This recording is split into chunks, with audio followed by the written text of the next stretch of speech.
Eleanor Hayes stood on the platform in a torn wedding dress, her world crumbling with every stare from the gathering crowd. The telegram in her trembling hand held only 7 words. Cannot marry you. Do not come. Sorry. But she'd already come. She'd already traveled 300 miles into unfamiliar territory, spent her last savings on train fare, and burned every bridge back home. Now, stranded in a frontier town where no one knew her name and everyone saw her shame, Eleanor faced the brutal truth.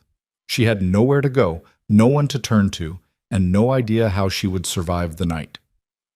Welcome to Eleanor's journey from abandoned bride to chosen woman. Follow her story to the very end, and don't forget to like this video and comment your city below so I can see how far her tale travels across the world. The autumn wind cut through the thin fabric of Eleanor's wedding dress as she stood frozen on the Millbrook station platform, watching the train that had brought her here disappear around the distant bend. The white lace, once pristine and full of promise, was now streaked with coal dust and torn along the hem where she'd caught it on the train steps in her haste to disembark. Her fingers wouldn't stop trembling as they clutched the telegram, reading those 7 devastating words over and over as if repetition might somehow change their meaning. Cannot marry you. Do not come. Sorry. But she had come.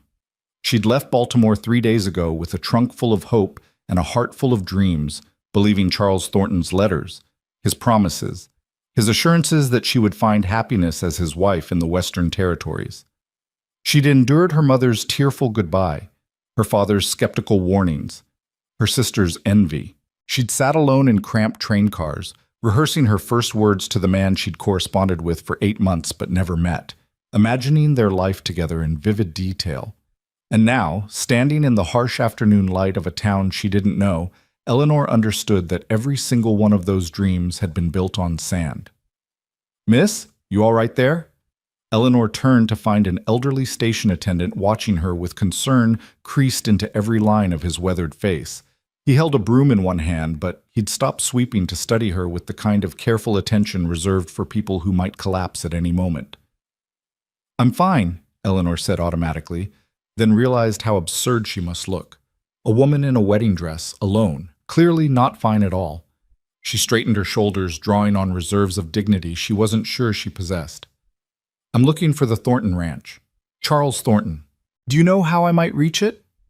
The attendant's expression shifted, sympathy giving way to something more complicated.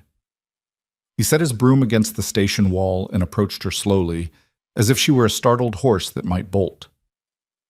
"The Thornton place is about 8 miles north of town, but—" He hesitated, his gaze dropping to the telegram still clutched in her hand. "Forgive me for speaking plain, miss, but you won't find Charles Thornton there." Eleanor's throat tightened. "Why not?" "He rode out 2 weeks back, headed to California from what folks heard. Didn't tell anyone much, just settled his accounts and left." The attendant shook his head. "There's been talk he'd sent for a bride, but nobody knew for certain until—" He gestured vaguely at her dress, tactful enough not to complete the thought. The platform seemed to tilt beneath Eleanor's feet. 2 weeks. Charles had known for 2 weeks that he wouldn't be here, yet he'd sent the telegram only yesterday, timing it perfectly so she'd receive it after she'd already departed, after there was no possibility of turning back. Had it been cowardice, cruelty, or simply indifference to the chaos he'd leave in his wake? "Is there a hotel in town?" Eleanor asked, her voice steadier than she felt. "Somewhere I might stay while I arrange passage back east?" The attendant's weathered face creased with renewed concern. "The Millbrook Inn's just up Main Street, but—" Again that hesitation. "Forgive me, miss, but do you have funds for lodging?" Eleanor's hand moved instinctively to the small purse hanging from her wrist. Inside were $3.47, everything she had left after paying for her train ticket, meals, and the modest trousseau she'd packed in the trunk that now sat abandoned beside the station wall. $3 wouldn't buy passage back to Baltimore. It might buy a week of cheap lodging if she was careful, but then what? "I'll manage," she said, but the words rang hollow even to her own ears. The attendant studied her for a long moment, then sighed. "The inn's run by Martha Henley. Good woman. Tell her Tom Garrett sent you and she'll treat you fair." He paused, then added gently, "There's a seamstress shop 2 doors down from the inn. Mrs. Chen might have work if you're inclined to stay a bit. Stay.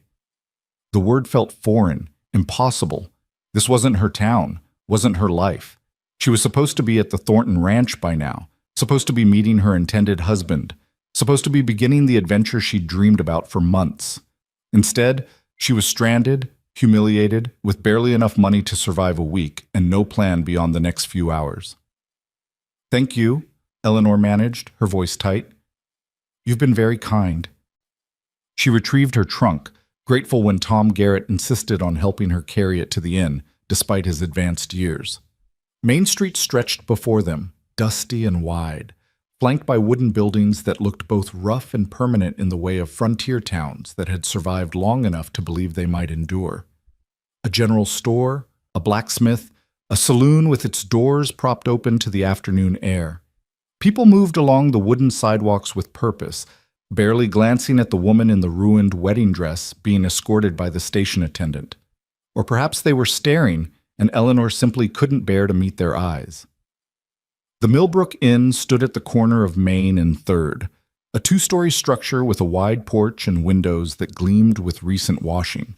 Tom Garrett held the door for Eleanor, then carried her trunk into a lobby that smelled of beeswax and coffee. Behind the front desk sat a woman of perhaps 50, her steel-gray hair pulled into a severe bun, her sharp eyes missing nothing as she took in Eleanor's appearance. "Martha," Tom said by way of greeting, "got a guest for you. Young lady's had some difficulties. Told her you'd treat her fair." Martha Henley rose from her chair, her expression unreadable as she studied Eleanor from head to toe. For a long moment she said nothing, and Eleanor felt the weight of that scrutiny like a physical thing, measuring her worth, her character, her prospects. Then Martha's face softened almost imperceptibly. "Difficulties," she repeated, her voice dry. "That what we're calling it?"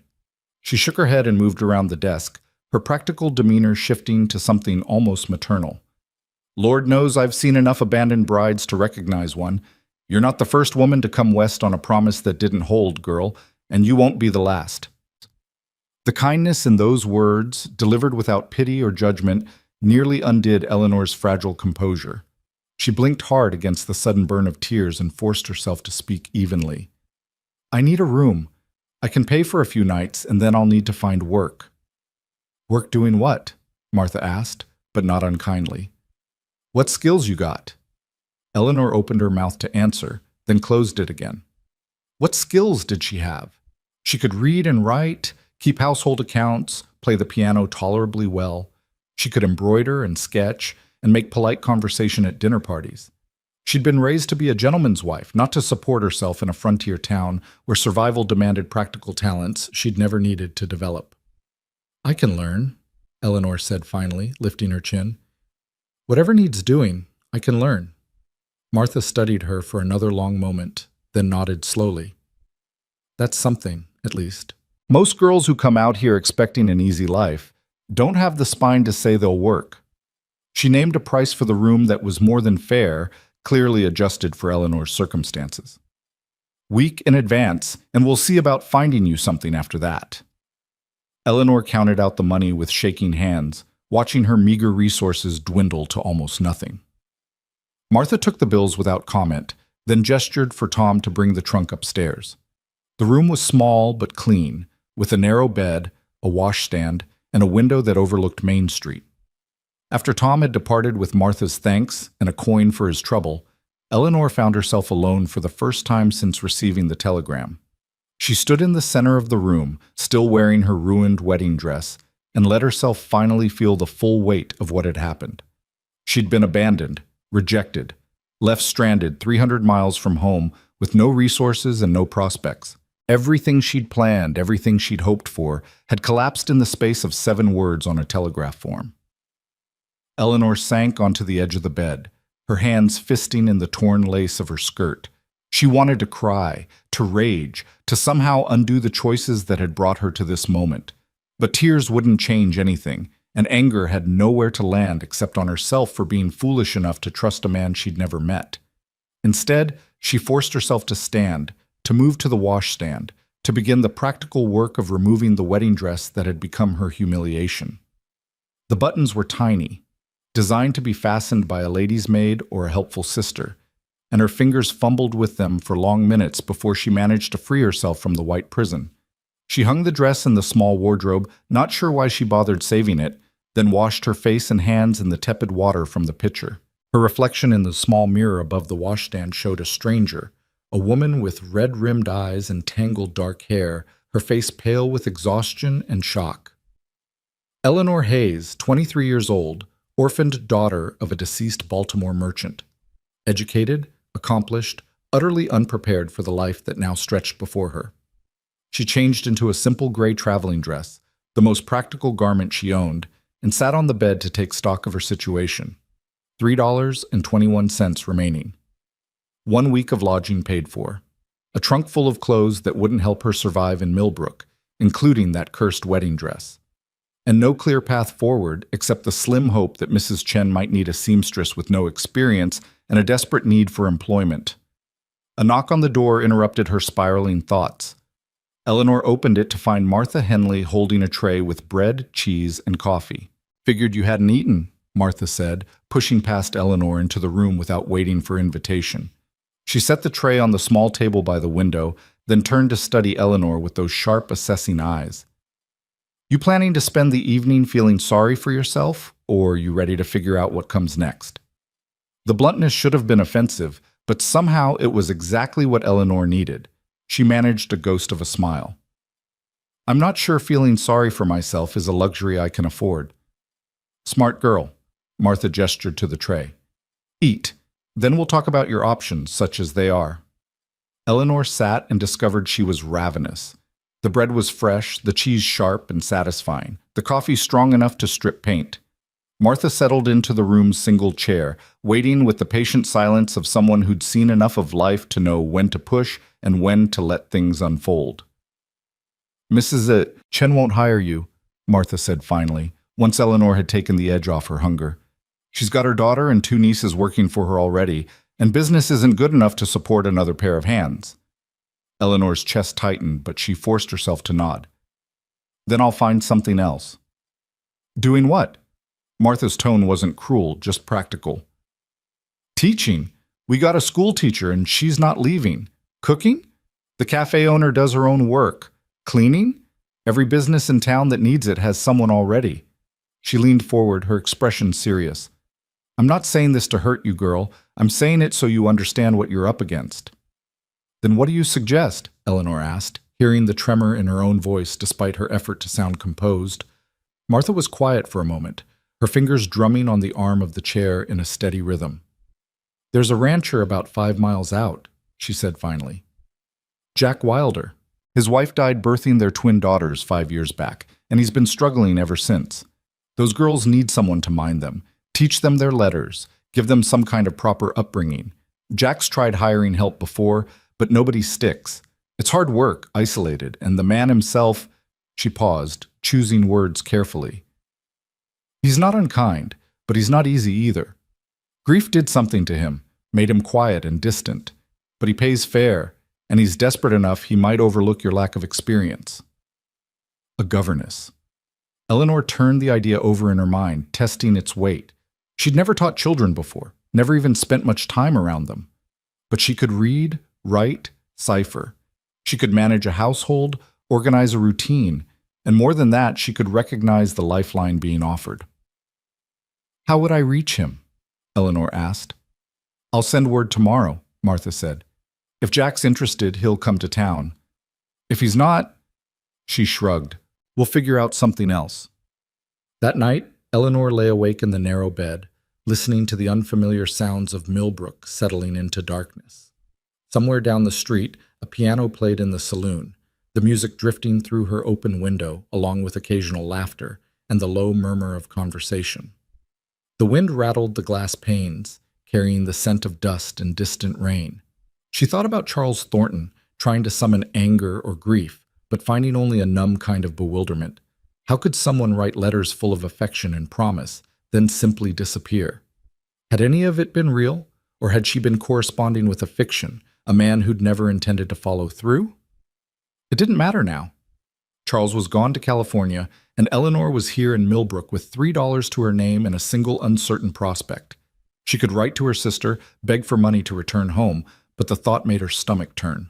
She'd left Baltimore full of hope and defiance, announcing to everyone that she was going to build a new life in the West. Returning in defeat, dependent on family charity, admitting she'd been a fool, it felt like a death of another kind. No. If there was any chance of salvaging something from this disaster, she had to try.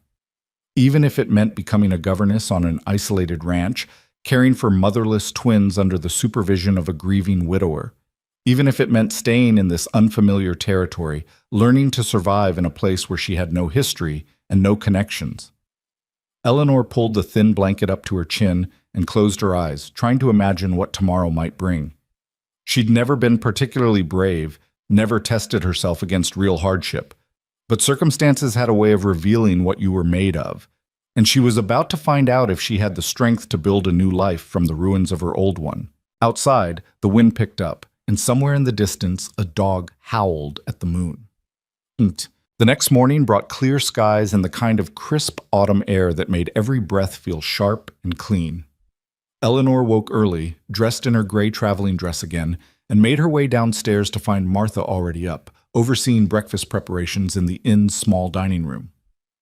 "Jack Wilder's coming in around noon," Martha announced without preamble, setting a plate of eggs and toast in front of Eleanor. "Sent my boy out with the message at first light, and Jack sent word back he'd be here. That's something, at least." Eleanor's hands trembled slightly as she picked up her fork. This was real, then.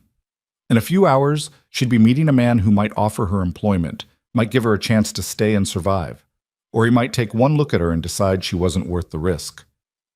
"What should I know about him?" Eleanor asked. "About the situation?" Martha refilled Eleanor's coffee cup, her expression thoughtful.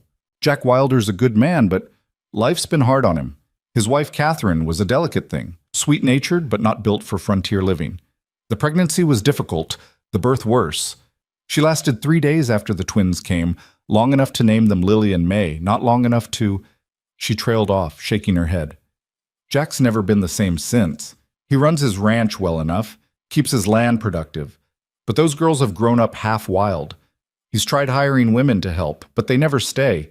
Too isolated, or they can't handle the twins, or Jack's too difficult to work with. I don't know which." Eleanor absorbed this, trying to picture the situation. Twin 5-year-old girls who'd never known their mother, raised by a father consumed by grief. An isolated ranch, hard work, an uncertain temperament. It should have terrified her, but instead she felt a strange kind of recognition. She too was alone, adrift, trying to survive circumstances she'd never anticipated. "If he offers me the position," Eleanor said slowly, "what would be expected of me?" "Teaching the girls, mainly. Their letters, numbers, how to behave like proper young ladies. Keeping the house in some kind of order. Jack's tried, but a man alone isn't equipped for it. Cooking, cleaning, the kind of work any household needs." Martha paused, then added firmly, "He's looking for a governess and housekeeper, nothing more.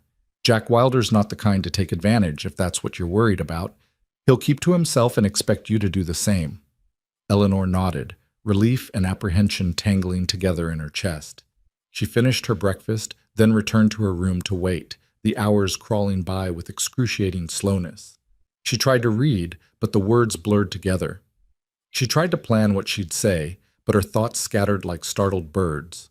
At 11:30, Martha knocked on her door. "He's here, waiting in the lobby." Eleanor checked her reflection one final time, smoothing her hair and straightening her dress. She looked pale but composed, and that would have to be enough. Taking a deep breath, she descended the stairs to face whatever came next.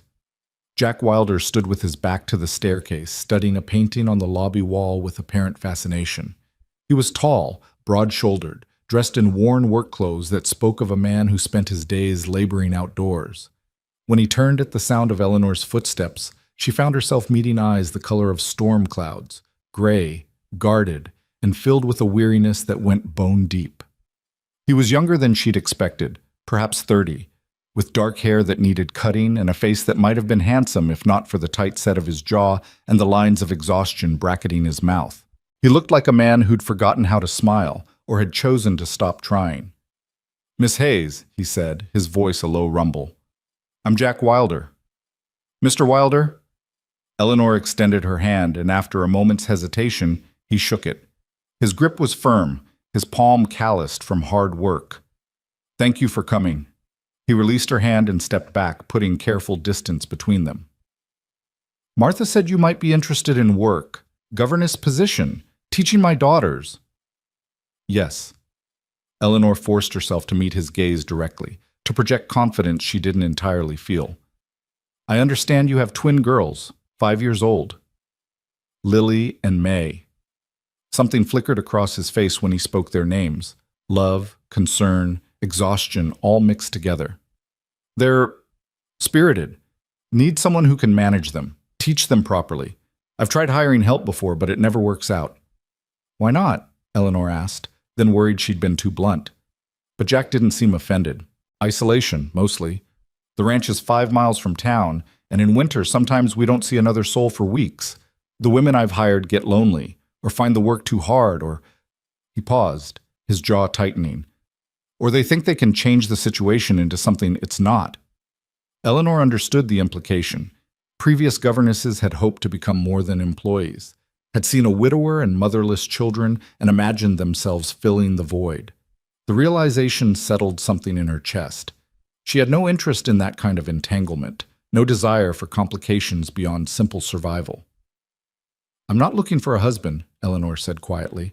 "I came west expecting to marry, and that didn't work out. Now I'm just looking for honest work and a place to start over, nothing more." Jack studied her for a long moment, and Eleanor had the sense he was taking her measure, deciding whether to believe her. Finally, he nodded slowly. "Martha mentioned your situation. I'm sorry for it." "Don't be." Eleanor straightened her shoulders. "I'm capable, I'm educated, and I'm willing to work hard. That's what matters." "Can you teach reading and writing, basic arithmetic?" "Yes. I can also keep household accounts, manage cleaning and laundry, and cook simple meals." She paused, then added honestly, "I've never cared for children before, but I'm organized and patient. I can learn what I don't know." Jack's expression was unreadable, but he seemed to consider this.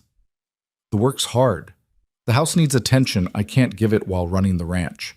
The girls need structure, routine, someone who'll actually stick around long enough to make a difference." He met her eyes directly. "I can offer room and board plus $30 a month. That's fair wage for the territory. In exchange, I expect you to treat my daughters with kindness, teach them what they need to know, and keep the household running. Trial period of 3 months. If it works out, we can discuss permanent arrangement." $30 a month. It was more than Eleanor had dared hope for, enough to save something toward future independence. And room and board meant she wouldn't have to worry about immediate survival. "I accept," Eleanor said, the words coming easier than expected. "When would you want me to start?" "Tomorrow, if you're able. I've got supplies to purchase in town today, and I can bring you back with me when I'm done." Jack shifted his weight, looking uncomfortable. "Fair warning, the house isn't fancy. It's clean enough, but it's been managed by a man and 2 small children for 5 years. And the girls—" He trailed off, then said carefully, "They're good children, but they're not used to anyone besides me. It might take time for them to warm to you." "I understand." Eleanor felt a flutter of nerves, but pushed it aside. This was her chance, possibly her only chance. She couldn't afford to let doubt undermine it. "I'll be ready tomorrow morning." Jack nodded, then pulled a worn pocket watch from his vest to check the time. "I'll be back at 8. Bring what you need, but travel light. The wagon ride's rough." He left without further conversation, the door closing behind him with quiet finality. Eleanor stood in the empty lobby, her heart racing with the realization of what she'd just committed to. Tomorrow she would leave Millbrook for an isolated ranch, would become governess to twin girls she'd never met, would put her fate in the hands of a grieving widower who looked at the world through eyes shadowed by loss. But she would also have purpose, employment, a reason to wake up each morning that didn't involve watching her meager savings dwindle to nothing. Martha appeared from the back room, her expression knowing. "So you're going?" "I'm going," Eleanor confirmed. "Good." Martha's face softened into something almost approving. Those girls need someone, and Jack needs help whether he'll admit it or not. You'll do all right out there, I think. You've got more backbone than those simpering creatures who couldn't last a month. That evening, Eleanor packed her trunk with care, selecting only practical garments and leaving behind the more elaborate dresses that had no place in ranch life. The wedding dress she folded carefully and left in the wardrobe, a ghost of who she'd been when she arrived in Millbrook. She wasn't that woman anymore. The hopeful bride, the romantic fool. Tomorrow, she would become Eleanor Hayes, governess and housekeeper, and she would make that role into something worth being. She slept better than expected, waking before dawn to find frost on the window glass and her breath misting in the cold air. She dressed in layers, knowing ranch life would require practical warmth, and made her way downstairs to find Martha already preparing breakfast. "Jack's always early," Martha said, setting out coffee and biscuits. "You'll learn that about him. If he says 8, he means 7:30. Sure enough, the sound of wagon wheels on the street came at 7:45. Eleanor finished her coffee quickly, accepted Martha's brief, gruff embrace, and stepped outside to find Jack waiting beside a sturdy wagon hitched to 2 workhorses. He helped her load the trunk without comment, then handed her up onto the wagon seat. The morning was cold and clear, the sun just beginning to paint the eastern horizon with streaks of gold and pink. As they pulled away from the Millbrook Inn, Eleanor looked back once at the town that had been her refuge for 3 days, wondering when, if, she would see it again. Then she turned forward, facing the road ahead, and didn't look back. The journey to the Wilder Ranch took them through open country that grew progressively more isolated as they left Millbrook behind. Jack drove in silence, apparently content with the quiet, and Eleanor didn't push for conversation. She studied the landscape instead, rolling hills dotted with pine and aspen, meadows where cattle grazed, the distant mountains rising like a promise on the horizon. The ranch, when they finally reached it, was larger than Eleanor had expected. A sturdy 2-story house sat at the center of cleared land, with a barn, several outbuildings, and fenced pastures spreading in all directions. It looked well-maintained, the kind of property built by someone who understood the land and respected what it demanded. Jack pulled the wagon to a stop in front of the house and sat for a moment, his hands still on the reins, his gaze fixed on the front door. Eleanor sensed hesitation in him, perhaps uncertainty about what he was bringing into his home and his daughter's lives. "They're inside," he said finally. "I asked Mrs. Peterson from the neighboring ranch to watch them while I was in town. She'll have breakfast ready." He climbed down and came around to help Eleanor descend, his hands careful and impersonal. Eleanor retrieved her smaller bag while Jack dealt with the trunk, then followed him up the porch steps and through the front door into a world that was about to become her new reality. The interior was dim after the bright morning sunlight, and it took Eleanor's eyes a moment to adjust. When they did, she found herself in a large main room that served as both kitchen and living space. A fire crackled in the stone hearth, and the smell of bacon and coffee filled the air. An older woman stood at the stove, gray-haired and capable-looking, and on the floor near the fire, 2 small girls played with a set of wooden blocks. The girls looked up at Eleanor's entrance, and she found herself staring into 2 identical faces, dark curls, storm gray eyes like their father's, expressions of frank curiosity mixed with wariness. "Papa!" The cry came in unison as both girls scrambled to their feet and ran to Jack, who crouched down to receive them, his stern face softening in a way that transformed him entirely. "Lily, May," he said quietly, gathering them close. "I want you to meet Miss Hayes. She's going to be staying with us for a while, teaching you your letters and helping keep the house." 2 pairs of gray eyes turned to study Eleanor with unnerving intensity. Neither girl spoke, but Eleanor could read the questions in their faces. Who was this stranger? Why was she here? Would she stay, or would she leave like all the others? Eleanor crouched down to their level, bringing herself eye to eye with the twins. "Hello, Lily. Hello, May. I'm very pleased to meet you both." Still silence. The girls pressed closer to their father, small hands clutching his shirt. Then one of them, Eleanor couldn't yet tell which was which, said in a small, clear voice, "Are you going to be our new mama?" The question hung in the air, painful in its directness. Jack's face tightened, and the older woman at the stove made a soft sound of distress. But Eleanor kept her gaze steady on the little girl who'd spoken. "No," she said gently but firmly. I'm going to be your teacher and your friend if you'll let me. Your mama will always be your mama, and no one can change that. Something in the child's face relaxed, and after a moment she nodded. Okay. Jack stood, his hands resting on his daughter's shoulders. This is Lily, he said, indicating the girl who'd spoken. And this is May. The other twin ducked her head shyly, peeking at Eleanor from behind her father's leg. Mrs. Peterson bustled forward, wiping her hands on her apron. Well then, I'd best be getting back to my own ranch. Jack, those girls have been good as gold. Miss Hayes, welcome to Wilder Ranch. I hope you fare better than the last few who tried. After she'd gone, an awkward silence settled over the room. Jack cleared his throat. I'll show you where you'll sleep, get you settled. Then I need to get back to work. There's a water pump out back, privies behind the barn. Pantry's stocked, and I'll bring in meat as needed. He paused, looking uncomfortable. The girls usually eat around noon and again at 6. Bedtime's 8 o'clock, though they'll fight you on it. Eleanor nodded, absorbing the information while the twins continued to stare at her with those unsettling, assessing eyes. This was her life now. This house. These children. This silent, grieving man. It wasn't what she'd planned, wasn't what she'd dreamed, but it was real and it was hers.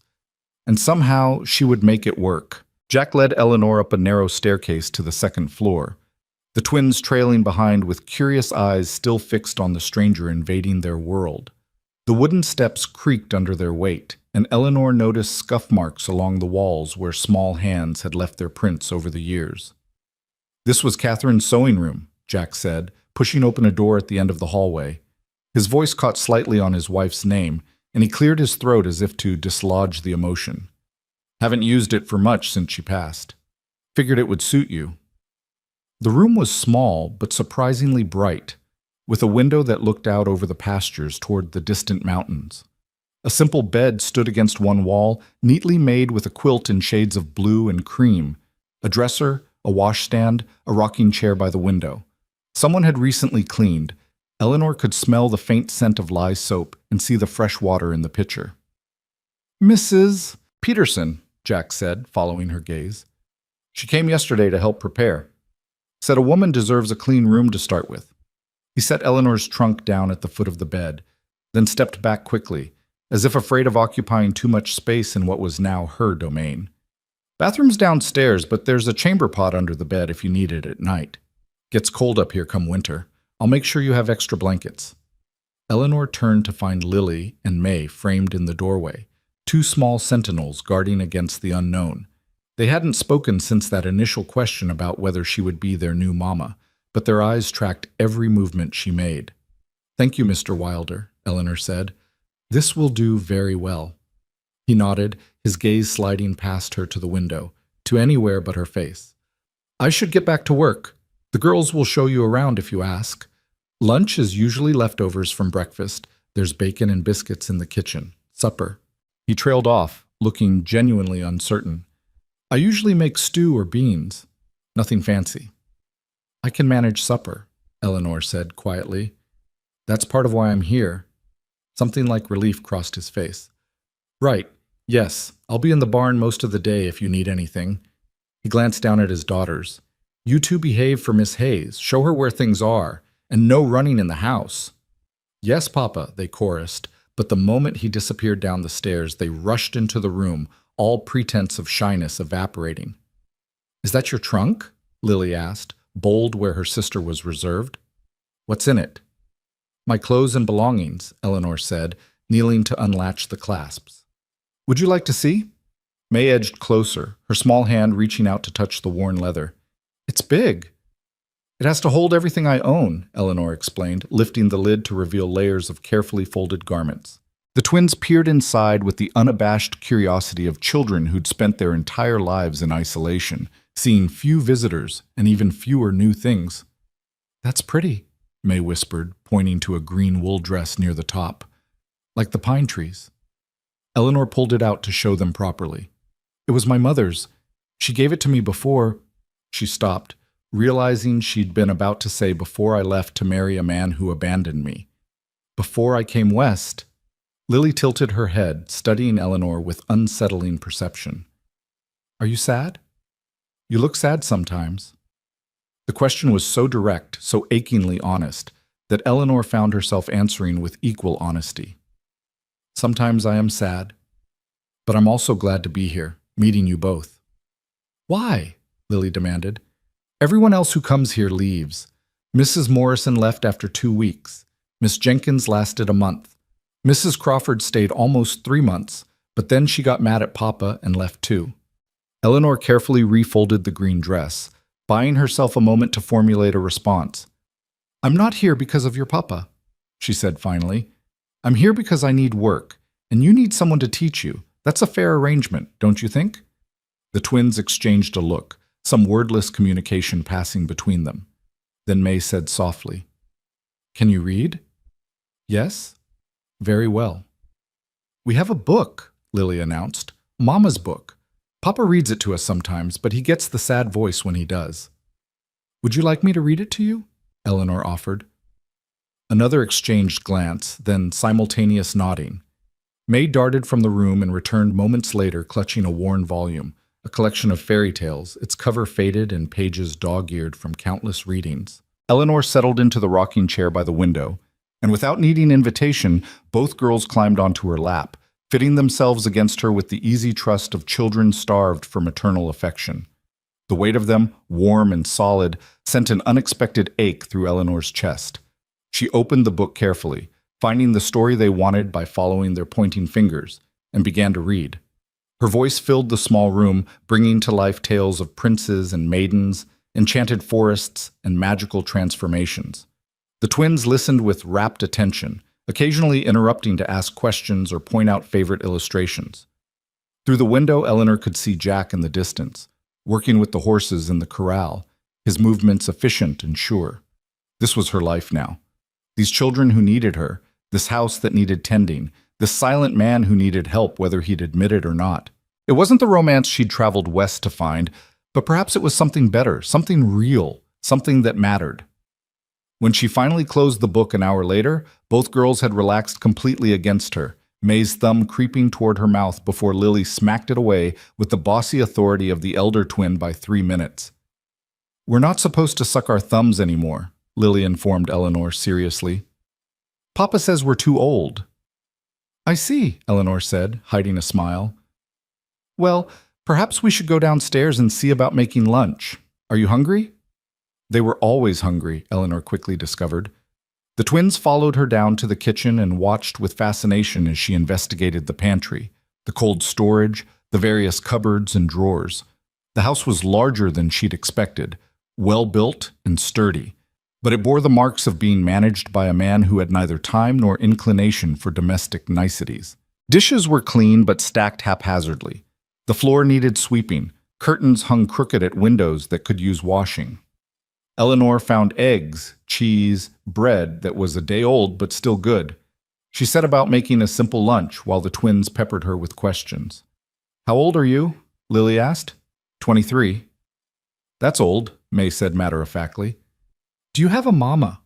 Lily wanted to know. She died when I was 16, Eleanor said, cracking eggs into a bowl, and my papa died 2 years later. The twins fell silent, processing this. Then May said quietly, Our mama died too, when we were born. I know, Eleanor said gently.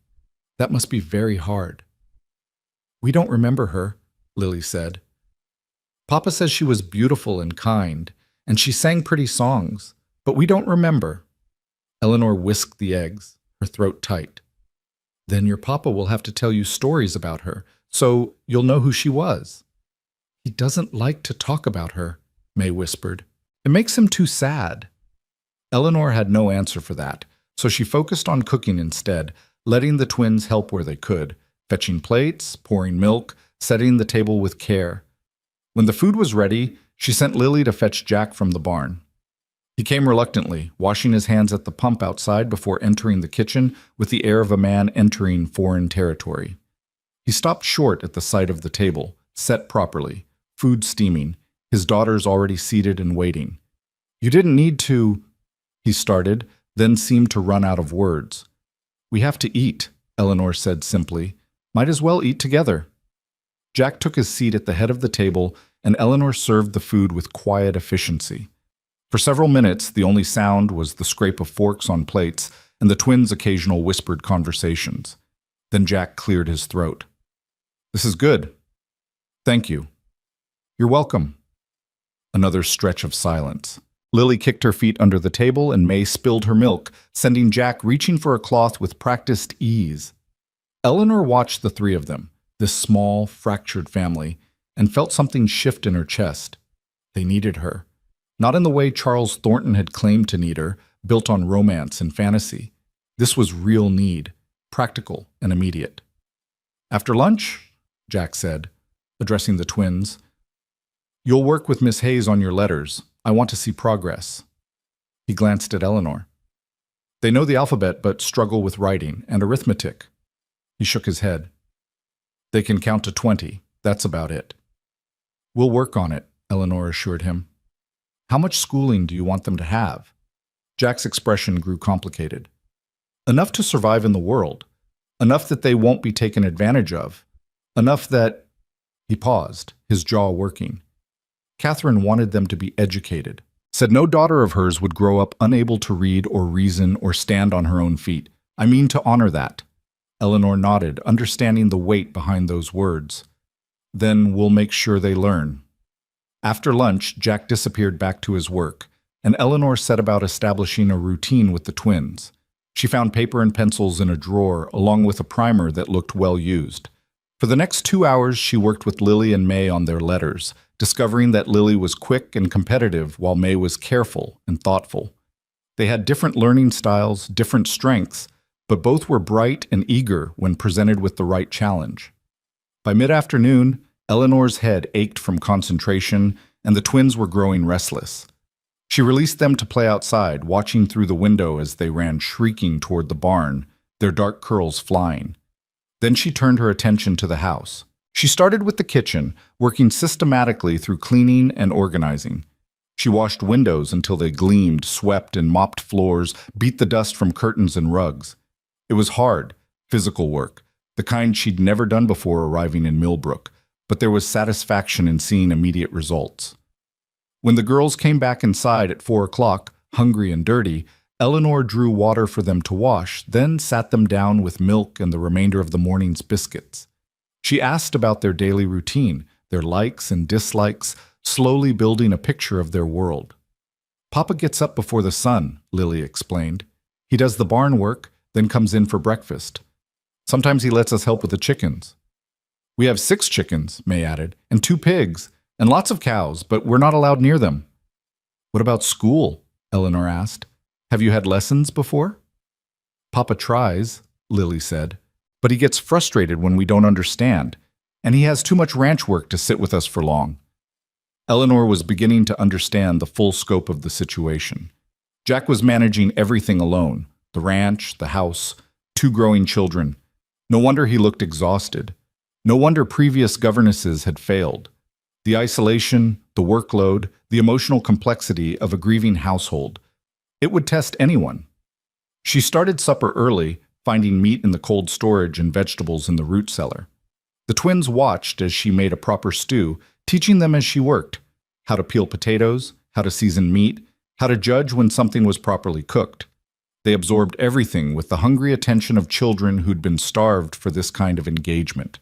Jack came in at sunset, his shirt damp with sweat despite the autumn chill, his face drawn with fatigue. He stopped just inside the door, taking in the transformed kitchen, the clean floors, the organized shelves, the pot of stew bubbling on the stove, his daughters setting the table without being asked. "You've been busy," he said, and Eleanor couldn't quite read his tone. "It needed doing," she replied simply. "Will you wash up for supper?" He did, and they ate together again, the conversation slightly easier than at lunch. Jack asked the twins about their lessons, and Lily proudly showed him the letters she'd practiced. May was quieter, but when Jack praised her careful work, her small face lit up with pleasure. After supper, Eleanor supervised the twins' bedtime routine, washing faces and hands, changing into nightclothes, brushing teeth with the powder and brushes she found in the bathroom. They shared a room across the hall from hers, with matching beds and a shelf of toys and books. Eleanor tucked them in, reading one more story before extinguishing the lamp. "Miss Hayes?" May's voice came soft in the darkness. "Are you going to leave like the others?" Eleanor sat on the edge of May's bed, reaching out to smooth the child's dark curls. "I'm going to try very hard to stay. Is that good enough?" A small hand found hers in the dark. "Yes." Downstairs, Eleanor found Jack sitting at the kitchen table, staring into a cup of coffee that had long since gone cold. He looked up when she entered, then quickly away, as if caught in a moment of weakness. "They're asleep," Eleanor said, pouring herself coffee from the pot on the stove. "Or nearly so." "Thank you." Jack's voice was rough. "For today, for—" He gestured vaguely at the clean kitchen, the organized shelves. "All of it." Eleanor sat down across from him, cradling her cup between her palms. "It's what I'm here for." Still. He met her eyes briefly before looking away again. "It's been a long time since this house felt like a home instead of just a place we sleep." The admission hung in the air between them, vulnerable and honest. Eleanor sensed he wasn't a man who shared his feelings easily, and the fact that he'd spoken at all felt significant. "The girls are wonderful," Eleanor said quietly. "Bright and loving. You should be proud."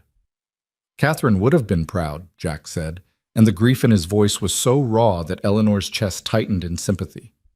She wanted so much for them, wanted to teach them, watch them grow. She had plans. He stopped, his jaw clenching. "Sorry, you don't need to hear this." "It's all right," Eleanor said. "Grief doesn't follow a schedule. It takes as long as it takes." Jack studied her for a moment, something shifting in his expression. "You speak from experience. I lost both my parents within 2 years, and recently—" Eleanor paused, then decided honesty was better than evasion. "I came west to marry a man I'd never met. He decided he didn't want me after all. So yes, I know something about loss." "That why you took this job? Because you had nowhere else to go?" The question should have stung, but Jack's tone held no judgment, only curiosity. Eleanor considered her answer carefully. "Partly, but also because your daughters need someone, and I need to be needed. That seemed like a fair exchange." Jack nodded slowly, then stood, carrying his cold coffee to the sink. "I'm up before dawn. The girls usually wake around 7. I'd appreciate it if you could handle breakfast and the morning routine so I can get the barn work done." "Of course." He paused at the doorway, his back to her. "The last governess lasted 3 months. She was competent enough, but she wanted—" He trailed off, then said flatly, "She wanted to be Catherine, wanted to replace what we lost. When I made it clear that wasn't going to happen, she left." He turned to face Eleanor, his expression unreadable. "I'm not looking for a wife, Miss Hayes. I'm looking for someone to care for my daughters and help run this household. If you can accept that, we'll get along fine." "I can accept that," Eleanor said, meeting his gaze steadily. "I'm not looking for a husband, Mr. Wilder. I'm looking for honest work and a place to rebuild my life. As long as we understand each other, there shouldn't be any problems." Something like relief crossed his face. "Good. Then I'll see you in the morning." After he'd gone upstairs, Eleanor sat alone in the quiet kitchen, listening to the house settle around her. Somewhere above, floorboards creaked as Jack prepared for bed. Outside, the wind moved through the pines with a sound like distant water. In the darkness beyond the windows, she could see nothing but her own reflection. A woman alone in an unfamiliar place, taking the first steps toward an uncertain future. But she wasn't afraid. For the first time since receiving that devastating telegram, Eleanor felt something that might have been hope stirring in her chest. This wasn't the life she'd planned, but it was real, and it was hers. She had purpose here, responsibility, people who needed what she could offer. Tomorrow she would wake early, would make breakfast for this fractured family, would teach 2 bright little girls their letters and numbers. She would clean and cook and organize, would slowly transform this house into a home. And in doing so, perhaps she would transform herself as well, from the abandoned bride standing on a train platform to a woman who'd chosen her own path and made something meaningful of it.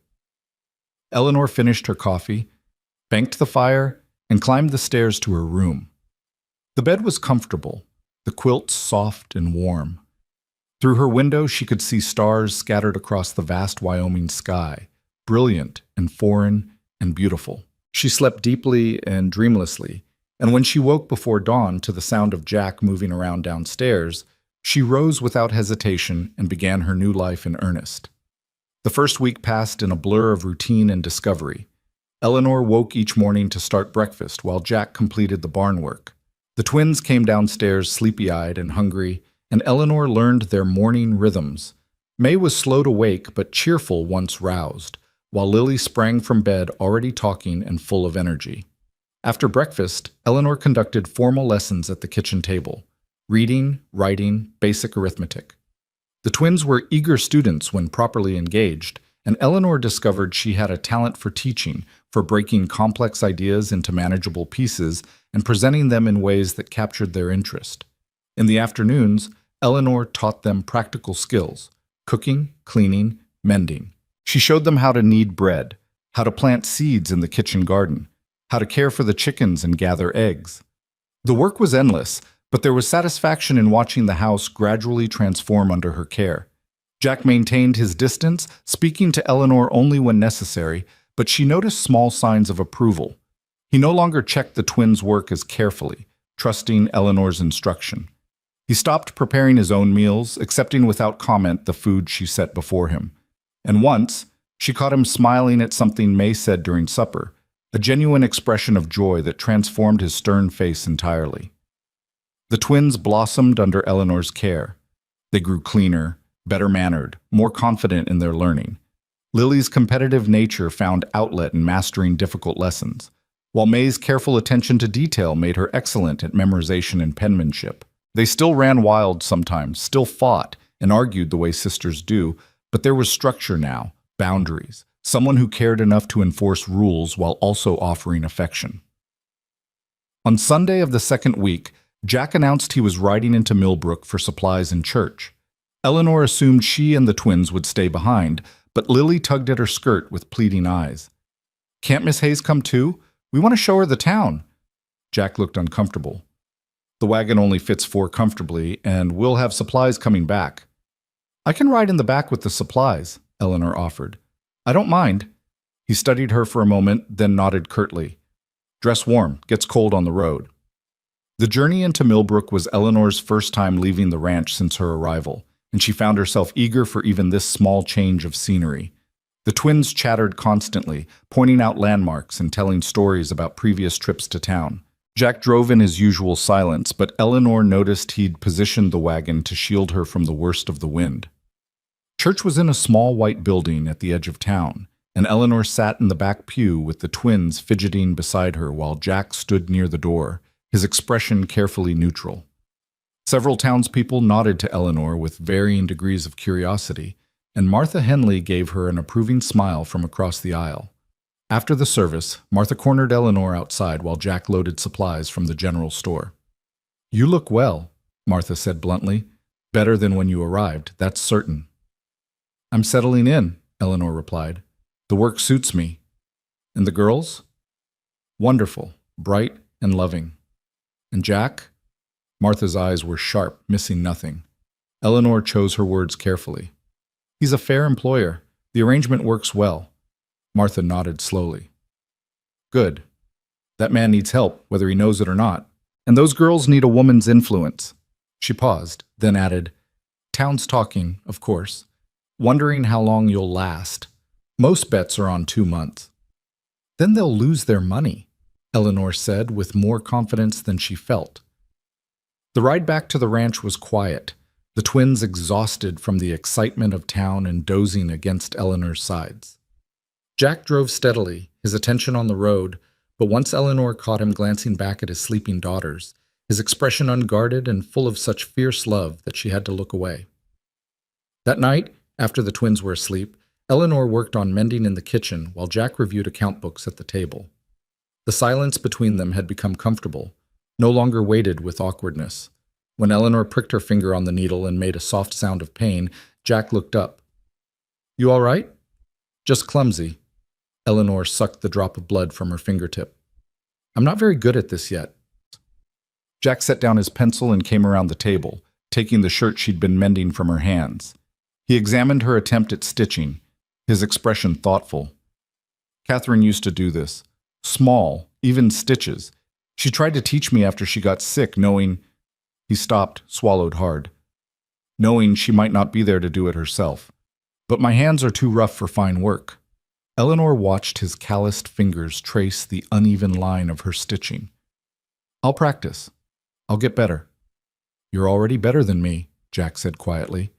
He handed the shirt back and returned to his books, but something had shifted between them, some small acknowledgement of shared effort, shared purpose.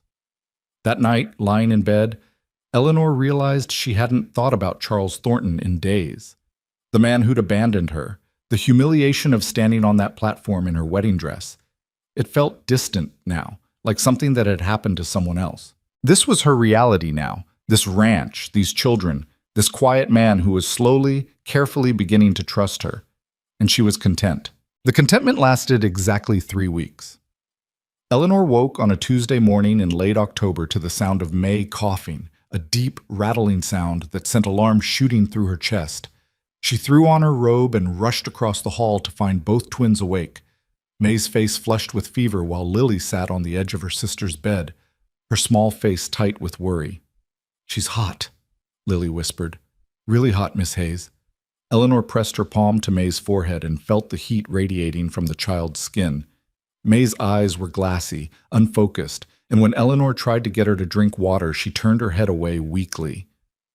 I'll get your father, Eleanor said, trying to keep the fear from her voice. Lily, stay with your sister. She found Jack already in the barn, mucking out stalls in the pre-dawn darkness. He looked up at her approach, and whatever he saw in her face made him drop the pitchfork immediately. It's May, Eleanor said. She has a high fever and she's coughing badly. I think we need a doctor. Jack's face went white. Without a word, he strode past her toward the house, taking the stairs 2 at a time. Eleanor followed, finding him kneeling beside May's bed, his large hand gentle on her small forehead, his expression stark with terror. How long has she been like this? His voice was rough. I don't know. I just discovered her this way. Jack lifted May carefully, cradling her against his chest. She whimpered but didn't wake fully. Lily, get dressed. Warm clothes. Quickly. He looked at Eleanor and she saw 5 years of grief and fear concentrated in his eyes. There's a doctor in Millbrook. We need to go now. I'll pack supplies, Eleanor said, already moving. Food, water, blankets for the wagon. No. Jack's voice stopped her. You stay here with Lily. I'm taking May alone. The ride will be rough, and if Lily gets sick too— He didn't finish the thought. Papa, no! Lily's voice rose in panic. I want to come. May needs me. Jack knelt in front of his daughter, still holding May's limp form. I need you to be brave right now. Stay here with Miss Hayes. Help her with the animals. Keep the house running. Can you do that for me? Lily's face crumpled, but she nodded, tears streaming down her cheeks. Jack kissed her forehead, then stood, his jaw set with determination. If I'm not back by tomorrow morning, take the mare and ride to the Peterson Ranch, he told Eleanor. They'll help you. Don't try to manage everything alone. She'll be all right, Eleanor said, though she had no way of knowing if it was true. Go, ride fast. She watched from the porch as Jack secured May in the wagon, wrapping her in every blanket he could find. The sun was just beginning to lighten the eastern sky, painting everything in shades of gray and gold. Jack climbed onto the seat, took up the reins, and drove out without looking back, the wagon lurching over the rough track toward town. Lily stood beside Eleanor, her small body trembling with suppressed sobs. Eleanor gathered the child close, feeling the rapid beating of her heart against her ribs. May's strong, Eleanor said quietly. And your father will get her to the doctor quickly. We have to trust that she'll be all right. Mama died, Lily whispered. What if May dies too? Eleanor's throat closed. She knelt down to Lily's level, taking the child's face between her hands. Your mama was sick for a long time before she died. May just has a fever. The doctor will give her medicine, and she'll get better. Do you believe me? Lily searched Eleanor's face with those storm-gray eyes so like her father's. I want to. Then hold on to that wanting, Eleanor said. Now, we have work to do. Your father is counting on us to keep everything running while he's gone. Can you help me? Lily nodded, wiping her eyes with the back of her hand. What do we do first? First we feed the animals, then we'll have breakfast, even though neither of us feels like eating. Then we'll do our lessons, because routine helps when we're scared. And we'll keep busy until your father comes home with May. They worked through the morning in focused silence. Eleanor had watched Jack enough to know the basics of barn work, though her efforts were clumsy compared to his practiced efficiency. Lily showed her where everything was kept, how much feed the chickens needed, which cow was temperamental and which was gentle. The child worked with grim determination, as if by completing these tasks perfectly, she could somehow ensure her sister's safety. By noon, Eleanor's back ached from unfamiliar labor, and her hands were blistered from the pitchfork. She made lunch mechanically, and Lily picked at her food without eating. The house felt enormous and empty without May's quiet presence and Jack's solid reliability. Can we read Mama's book? Lily asked suddenly. It makes me feel better. They sat together in the rocking chair by Eleanor's window, the same chair where she'd first read to both twins. Now there was only one small body pressed against hers, and the absence of the other felt like a physical wound. Eleanor read story after story, her voice steady even as her mind spun with worry. What if the fever was something serious? What if Jack couldn't reach the doctor in time? What if Lily was right, and they lost May the way they'd lost Catherine? The afternoon dragged into evening. Eleanor made supper that neither of them ate, then supervised Lily's bath and bedtime routine with forced cheerfulness. When she tucked the child into bed, May's bed across the room achingly empty, Lily grabbed her hand. Will you stay? Until I fall asleep? Of course. Eleanor sat on the edge of the bed, holding Lily's small hand, listening to the child's breathing gradually slow and deepen.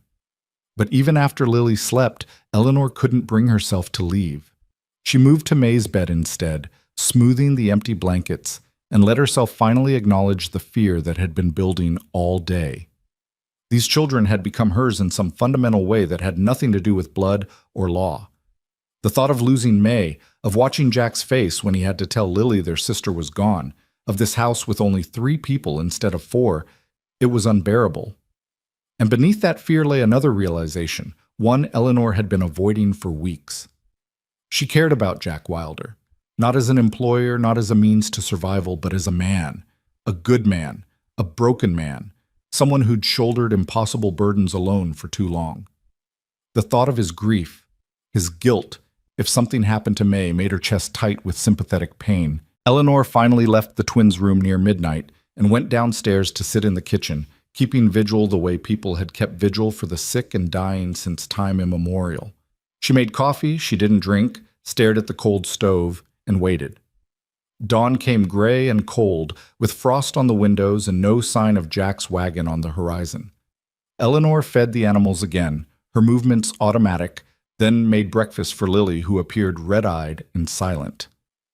They were sitting at the table, pretending to eat, when they heard it, the sound of wagon wheels on the track.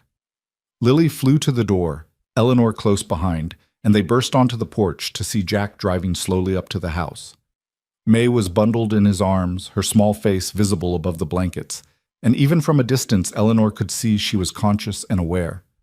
"Papa!" Lily shrieked, launching herself off the porch. Jack pulled the wagon to a halt and climbed down carefully, still holding May. "She's all right," he called, his voice hoarse with exhaustion. "The fever broke last night." Lily reached them and wrapped herself around Jack's legs, sobbing with relief. Eleanor approached more slowly, her own eyes burning with unshed tears. May looked pale and weak, but when she saw Eleanor she managed a small smile. "Miss Hayes," she whispered. "I was sick." "I know, sweetheart," Eleanor said, reaching out to smooth the child's damp curls. "But you're better now." Jack's eyes met hers over May's head, and what Eleanor saw there made her breath catch. Not just relief, not just gratitude, but something deeper and more complicated, recognition perhaps, or acknowledgement of some truth he'd been avoiding.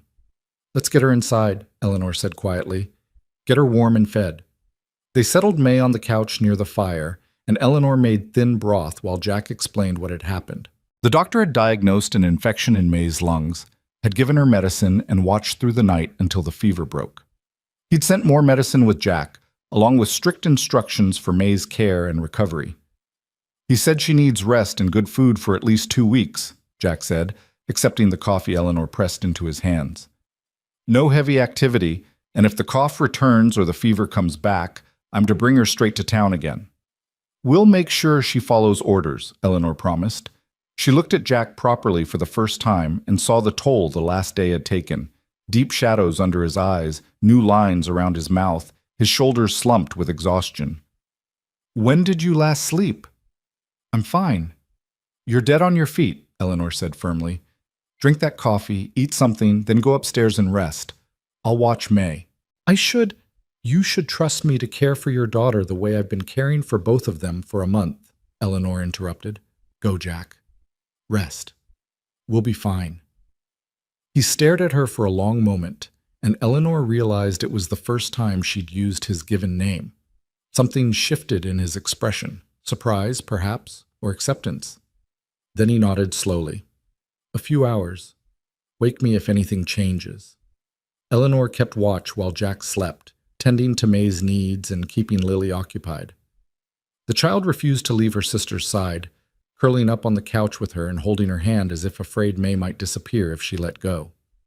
Eleanor brought them both blankets, fed them broth and bread, read to them from Catherine's book of fairy tales.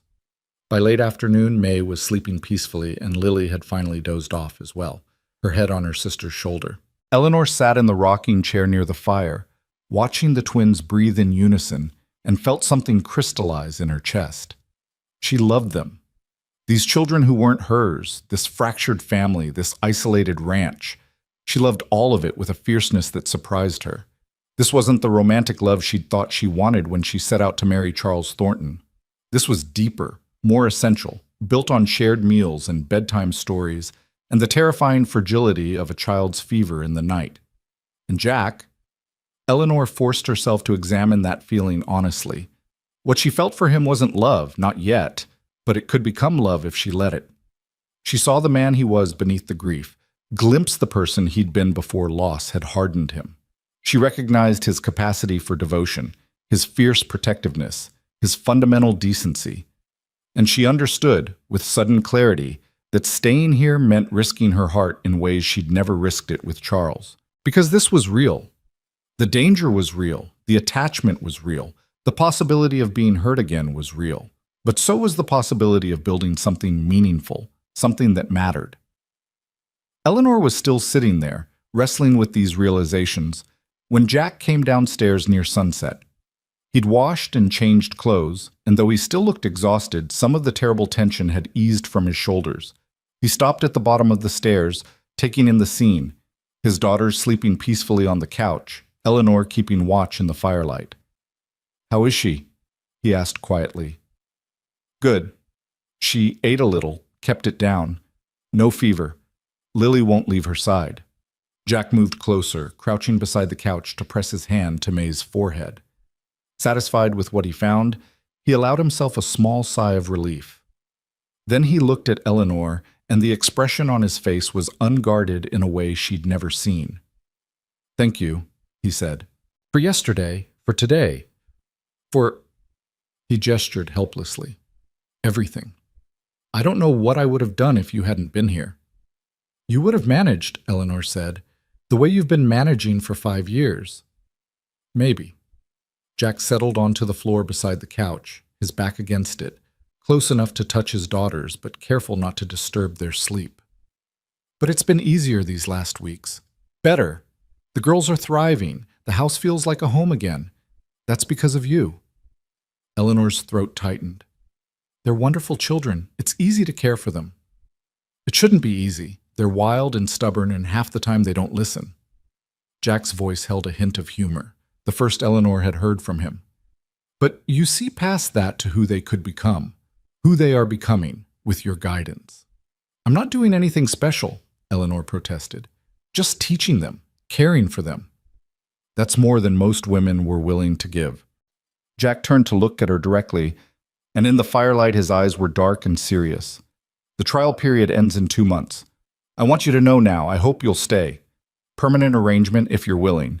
Better wages, whatever you need to make this work long term. Eleanor's heart hammered against her ribs. This was the moment of decision, the choice she'd been circling around for weeks. She could stay safely in the role of governess and housekeeper, could maintain careful boundaries and protect her heart. Or she could choose to truly belong here, to make this family hers in all the ways that mattered, knowing it might lead to complications neither of them was ready to face. I'll stay, Eleanor heard herself say. Not because of the wages, though I appreciate the offer. I'll stay because this is where I want to be, because those girls need me, and because, she paused, then finished honestly, because I need them too. I need this family, this purpose. I need to matter. You do matter, Jack said quietly. More than you know. They sat in comfortable silence as the fire burned low and the twins slept on, their breathing soft and steady. Outside, the wind picked up, rattling the windows and promising the first real cold of the season. Inside, warmth and safety, this small circle of light against the darkness. Eleanor understood that something fundamental had shifted between her and Jack, some acknowledgement of mutual dependence that went beyond employer and employee. They were partners now in the raising of his daughters, in the running of this household, in building a life that honored Catherine's memory while moving forward into an uncertain future. It wasn't romance. It wasn't the grand passion she'd once imagined, but it was real and solid and true, and Eleanor found herself grateful for it in ways she couldn't quite articulate. I should start supper, she said finally, standing and stretching muscles stiff from sitting. Something substantial. You all need proper food after yesterday. Let me help, Jack offered, rising as well. I'm no cook, but I can follow orders. They worked side by side in the kitchen, and Eleanor showed him how to peel potatoes while she prepared meat for roasting. Their conversation was easy now, focused on practical things. What supplies they needed from town, how to adjust May's lessons during her recovery, whether the north pasture fence needed mending before winter. When Lily woke and came to the table, she climbed onto Jack's lap instead of taking her usual seat, needing the reassurance of his solid presence. May followed soon after, still weak but insisting she could sit up for supper. Jack carried her to the table and settled her in her chair with pillows at her back, his movements gentle and sure.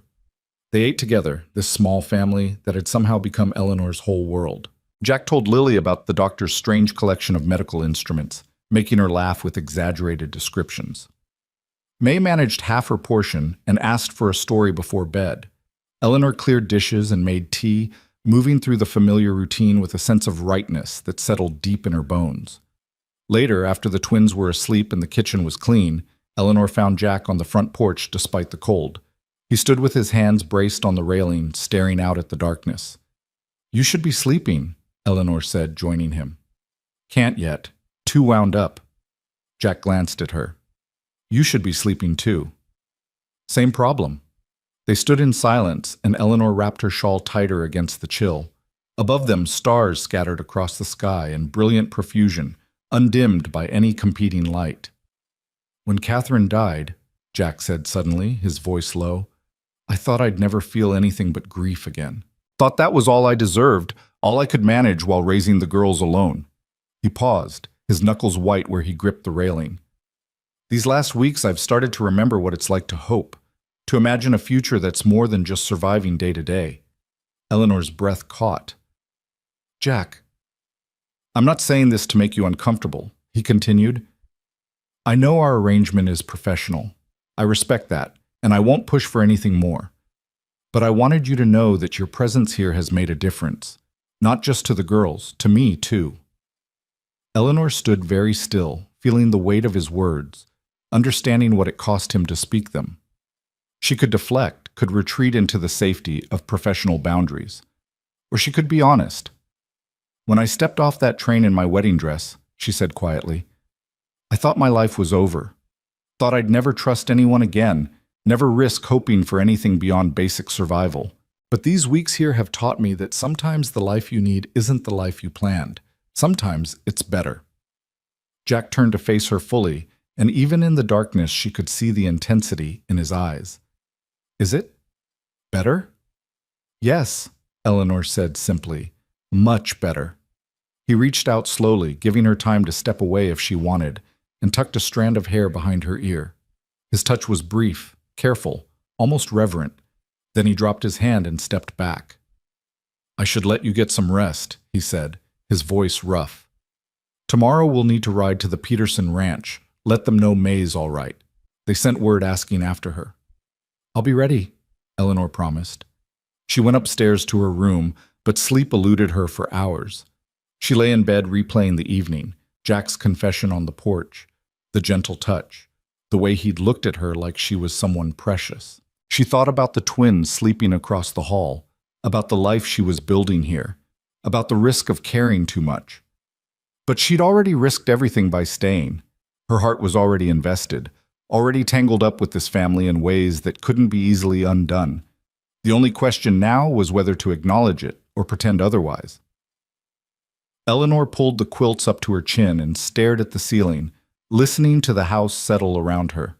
Somewhere downstairs, Jack was probably doing the same, lying awake, thinking about the future, wondering what came next. For now, it was enough that they'd both chosen to stay. Enough that they'd acknowledged, however carefully, the fragile beginnings of something neither was quite ready to name. The rest would unfold in its own time, at its own pace. Outside, the wind died down, and the night grew quiet and still. Eleanor finally slept, dreamless and deep, and woke to sunlight streaming through her window and the sound of the twins' voices downstairs, arguing cheerfully about who got the last piece of bacon. Eleanor smiled at the familiar sound of the twins' bickering as she dressed quickly and made her way downstairs. She found them at the table, May still in her nightgown but looking considerably better than yesterday, while Lily guarded the last piece of bacon with fierce determination. "There's plenty more in the pan," Eleanor said, ruffling Lily's hair as she passed. "No need to fight." "But this piece is the crispiest," Lily protested. "Then split it," Jack said from the doorway, already dressed for the day's work. His eyes found Eleanor's immediately, and something passed between them. Acknowledgement of last night's conversation, perhaps, or simply the comfortable recognition of shared purpose. "May, you shouldn't be out of bed yet." "I feel better, Papa," May insisted, though her voice was still weak. "And I was hungry." Jack crossed to press his hand against her forehead, checking for fever with the practiced worry of a father who'd nearly lost his child. Satisfied, he kissed the top of her head and took his seat at the table. "Another day of rest at least. Doctor's orders."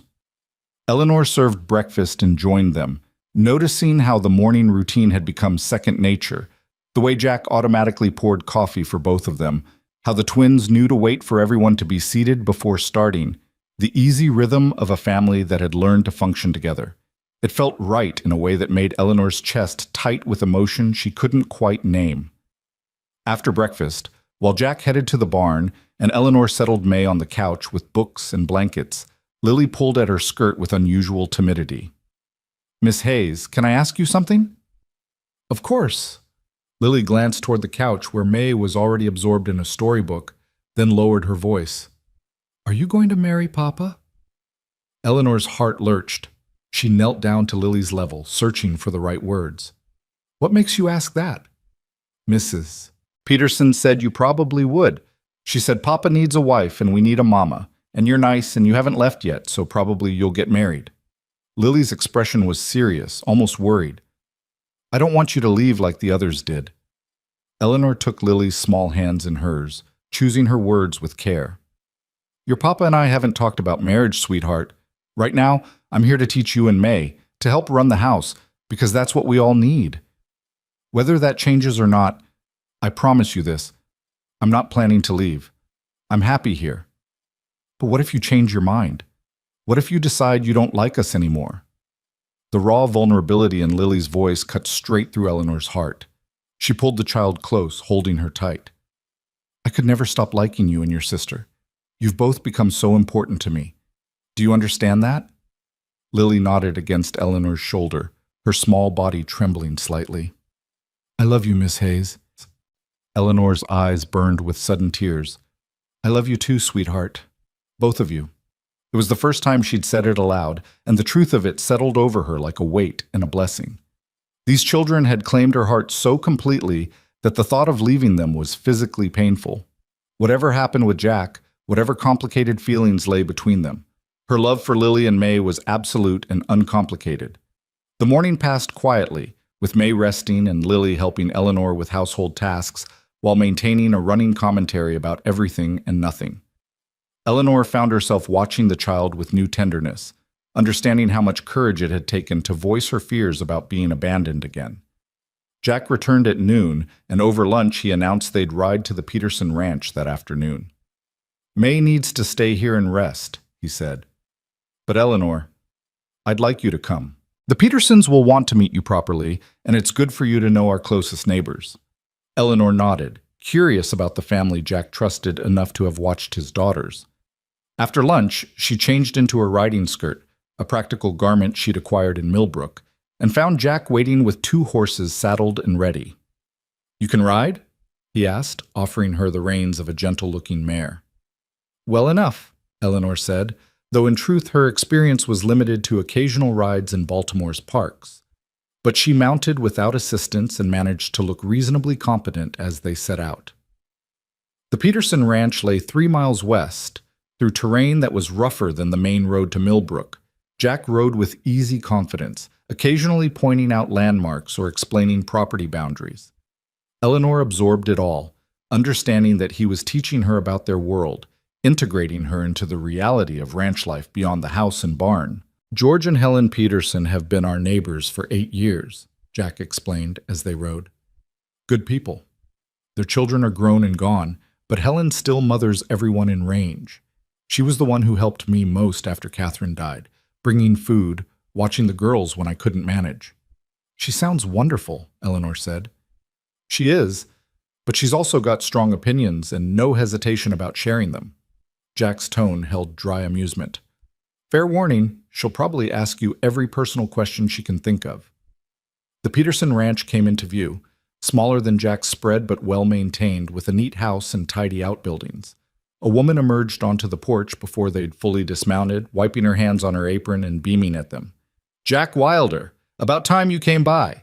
She was perhaps 60, with silver hair and a round, kind face that radiated warmth. "And this must be Miss Hayes. I've been dying to meet you properly." Eleanor found herself enveloped in a hug before she could respond, then held at arm's length while Helen Peterson studied her with sharp, assessing eyes. "Pretty thing, aren't you?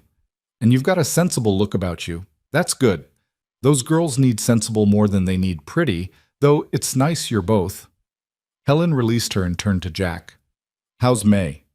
"George and I have been worried sick." "Better. The fever broke and the doctor says she'll recover fully with rest."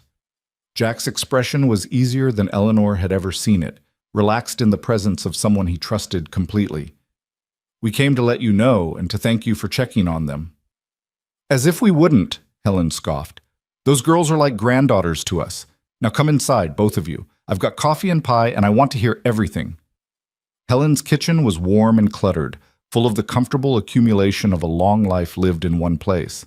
She served generous slices of apple pie while asking Eleanor questions with the friendly bluntness Jack had warned about. "So you came west to marry, and the scoundrel changed his mind? That's what Martha Henley told me anyway." "That's accurate," Eleanor said, refusing to be embarrassed by the truth. "His loss, I'd say. And Jack's gain. He needed someone like you, whether he knew it or not." Helen's eyes sparkled with mischief. "How are you finding life on the ranch? Must be quite different from city living." "It's exactly what I needed," Eleanor said honestly. "The work is hard, but it's meaningful. And the girls," she smiled, "they've made it easy to feel at home." Helen nodded approvingly, then turned her attention to Jack. "And you? You're looking better than you have in years. More rested, less like you're carrying the whole world on your shoulders." Jack shifted uncomfortably, his fingers tightening on his coffee cup.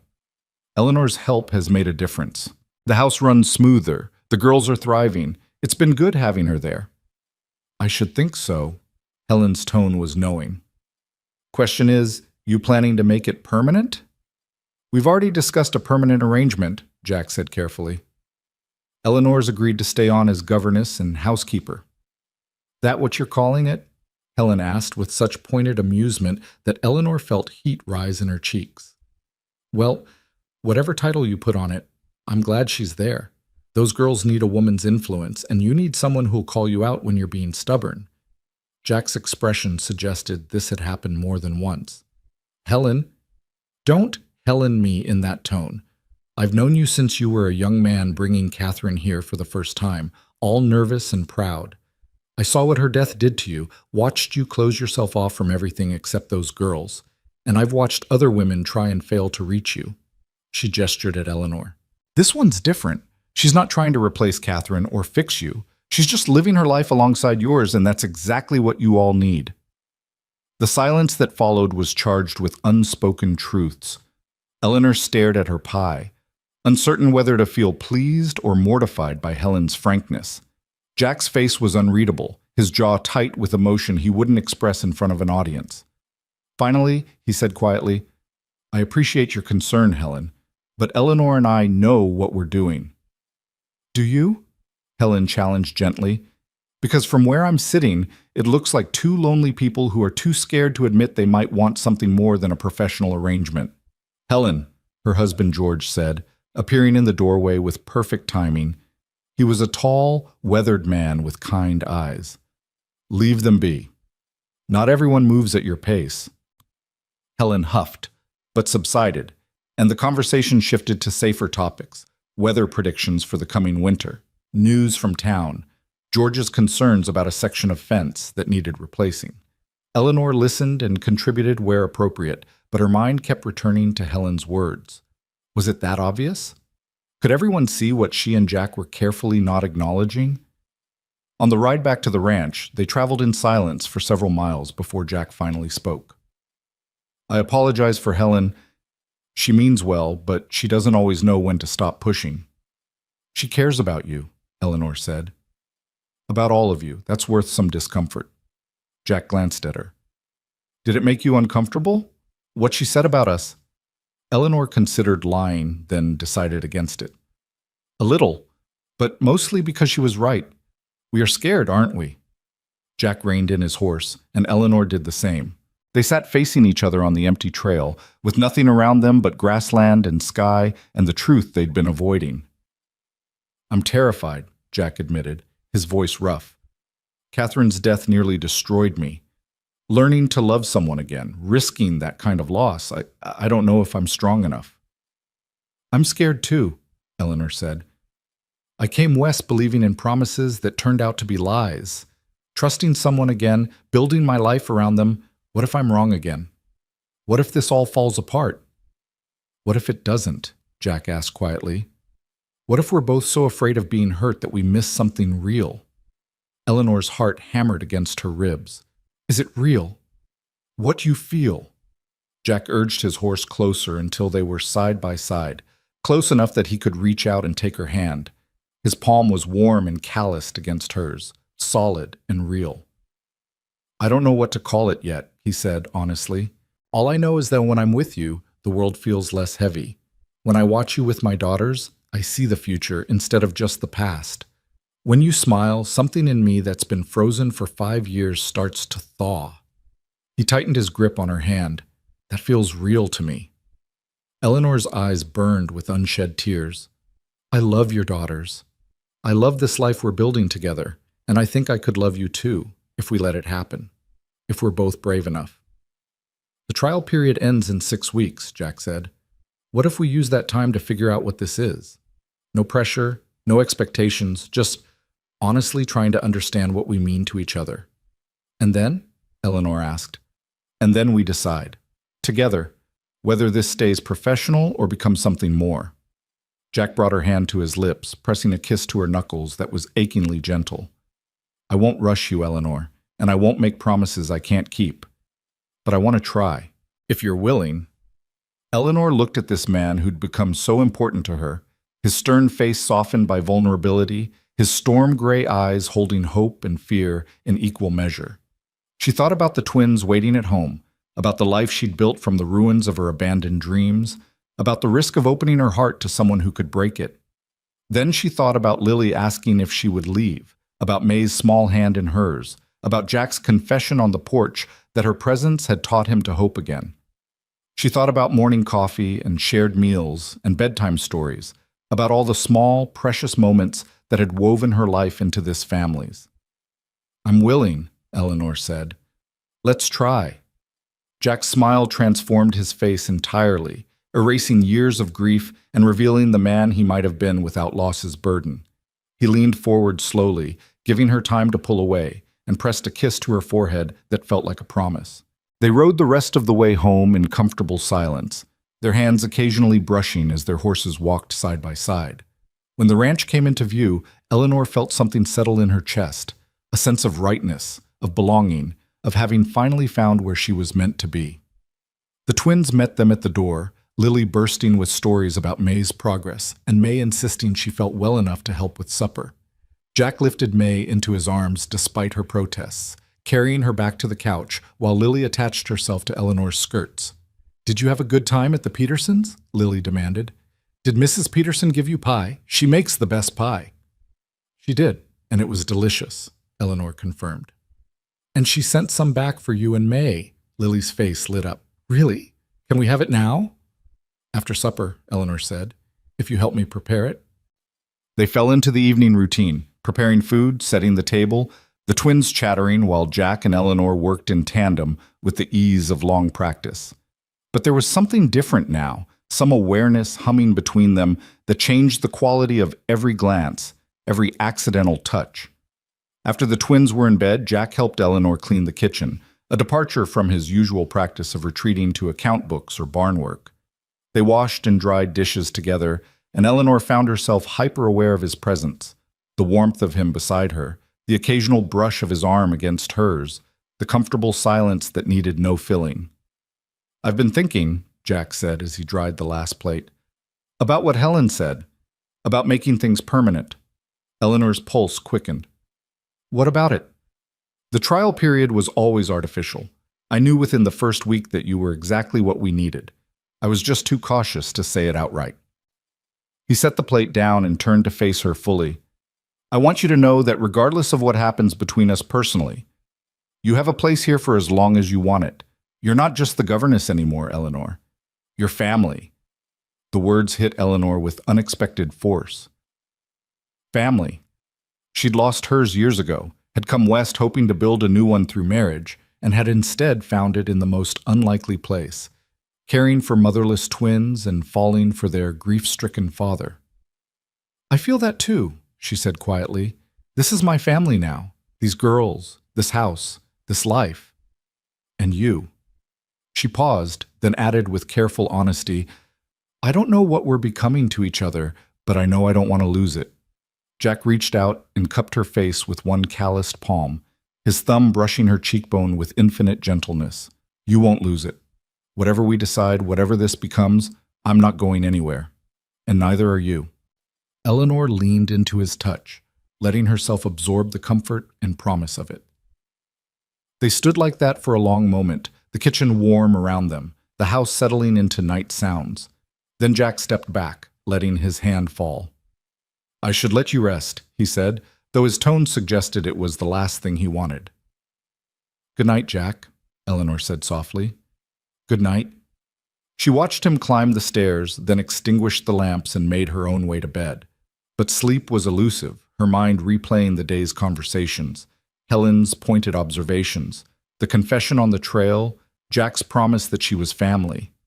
She thought about the next 6 weeks, about the careful exploration of feelings they'd agreed to undertake, about where it all might lead. Fear still lurked in the shadows of her mind. The memory of standing on that train platform in her ruined wedding dress, abandoned and humiliated, hadn't faded entirely. But it was balanced now by something stronger, the reality of daily life with the Wilders, the steady accumulation of trust and affection, the bone-deep certainty that this was where she belonged. Eleanor finally drifted to sleep thinking about May's fever breaking, about Lily's fierce declaration of love, about Jack's hand warm in hers on the trail home.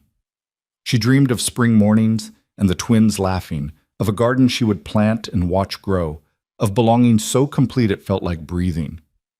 She woke to May's voice calling her name from across the hall, panicked and scared. Eleanor rushed to the twins' room to find May sitting up in bed, her face flushed and her breathing labored. "I can't breathe right," May gasped. "Miss Hayes, something's wrong." Eleanor pressed her hand to May's forehead, hot again. The fever returned.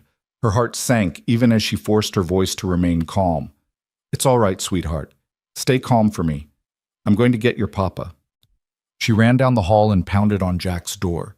He emerged instantly, already moving before she'd finished explaining. Within minutes, he had May bundled up and was preparing the wagon again while Eleanor soothed Lily's tears and helped her dress. "I'm coming this time," Lily insisted, and neither adult had the heart to argue. The ride to Millbrook was nightmarish. May struggling to breathe despite Eleanor holding her upright, Lily crying quietly, Jack driving with white-knuckled intensity through the pre-dawn darkness. Eleanor whispered prayers to any deity who might listen, promising anything if May would just be all right. The doctor met them at his office, taking one look at May and ushering them inside immediately. He examined her thoroughly while Jack, Eleanor, and Lily waited in terrible silence. Finally, he emerged looking grave. The infection returned to her lungs, more aggressively this time.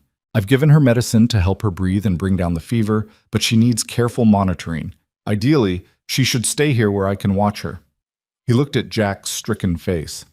"I know that's difficult, but it's the safest option." "I'll stay with her," Eleanor said immediately. "If there's room, I'll stay and help care for her." The doctor nodded. "There's a cot in the back room. You're welcome to it."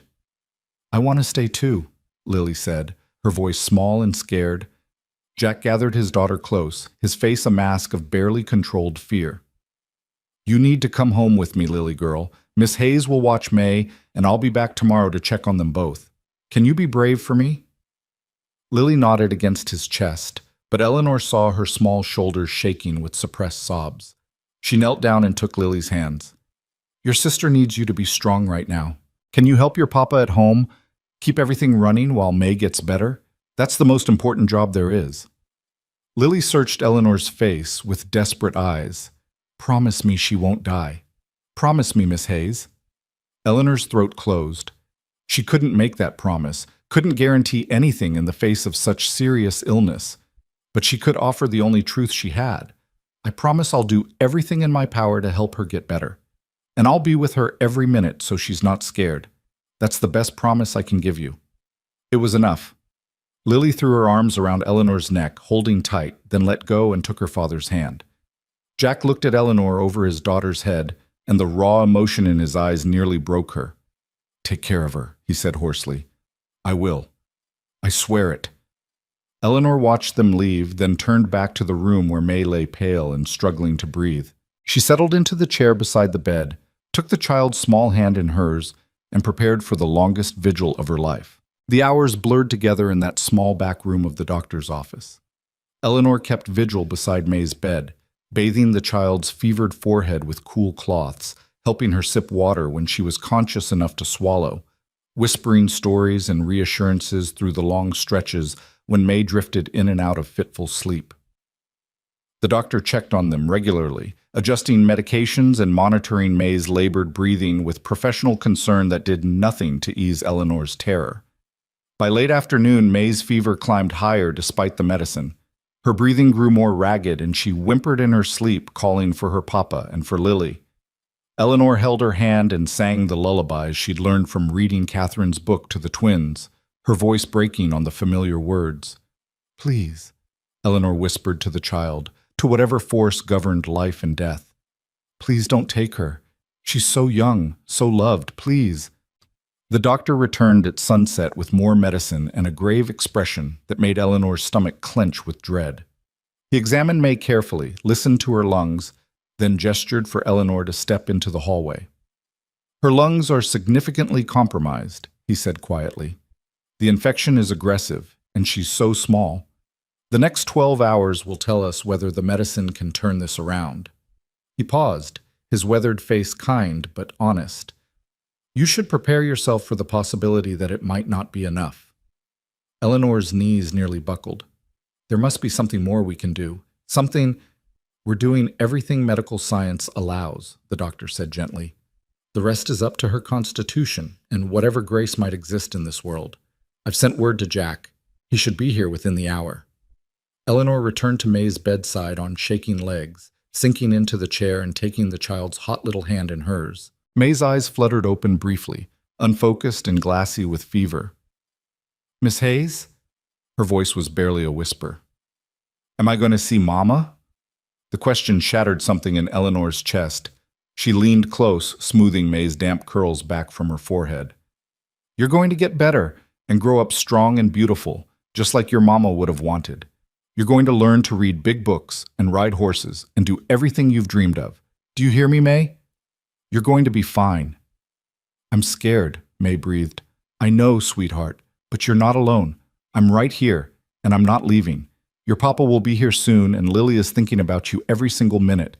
We all love you so much, May. You have to fight to stay with us. May's eyes drifted closed again, and her breathing remained labored and irregular. Eleanor bowed her head and let the tears finally come, silent and hot down her cheeks. She'd lost her parents, had survived abandonment and humiliation, had rebuilt her life from ruins. But losing this child, this bright, gentle soul who'd claimed her heart so completely, would break her in ways she might never recover from. The door opened and Jack appeared, his face haggard with fear and exhaustion. Behind him stood Lily, her small face set with determination despite the tears streaming down her cheeks. Eleanor rose immediately, and Jack crossed the room in 3 strides, pulling her into a fierce embrace. How is she? He asked against her hair. The doctor says the next 12 hours are critical. The fever won't break. Eleanor pulled back to look at him, seeing her own fear reflected in his storm-gray eyes.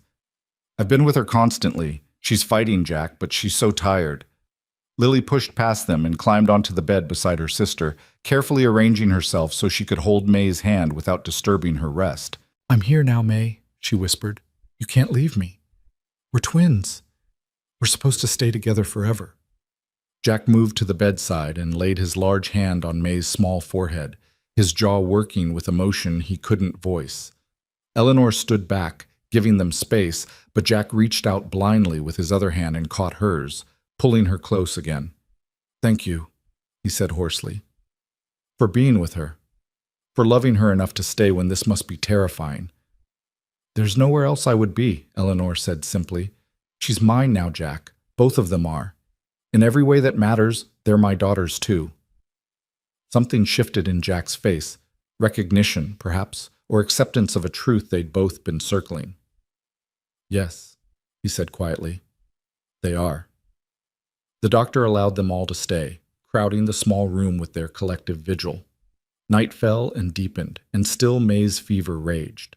Eleanor and Jack took turns bathing her with cool water while Lily refused to leave her sister's side, maintaining her grip on May's hand as if she could anchor her twin to life through sheer force of will. Near midnight, May's breathing changed, became more labored, more desperate. The doctor came immediately at Eleanor's summons, listened to May's lungs with his stethoscope, and his expression grew even graver. Her lungs are filling with fluid. This is the crisis point. Either the medicine will turn it around in the next few hours, or... He didn't finish, but he didn't need to. Jack's face went white.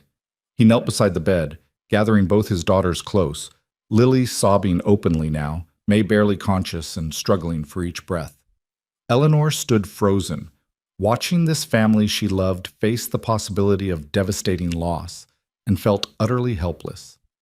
Then May's eyes opened, just for a moment, but clear and focused in a way they hadn't been for hours.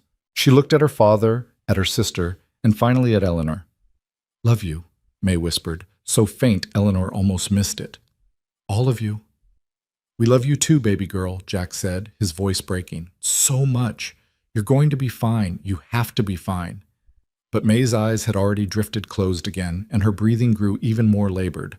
Lily clutched her sister's hand and pressed her forehead against May's shoulder, her small body shaking with sobs. Jack held them both, his face buried in their dark curls, and Eleanor saw his shoulders heave with grief he could no longer contain. Eleanor moved to them instinctively, wrapping her arms around all 3 of them, adding her strength to theirs. They stayed like that for endless minutes, this family bound together by love and terror, hoping against hope that it would be enough. The doctor had given up trying to get Lily to leave. He came and went, monitoring May's vital signs, administering medicine, doing everything in his power while 3 people who loved her desperately waited for a miracle. Dawn came cold and gray through the single window, painting everything in shades of pewter. Eleanor had been awake for nearly 2 days, and exhaustion made the world feel distant and unreal. Jack hadn't left the bedside except to let the doctor work. Lily had finally fallen asleep beside her sister, her hand still clasped in May's, her face stained with dried tears. May's breathing had been growing progressively worse for the past hour. Eleanor watched Jack's face as he counted each labored breath, saw the moment he realized they were losing her, saw his expression transform into something raw and broken that she'd never forget. Then, just as the first true light of morning touched the window, May's breathing changed again.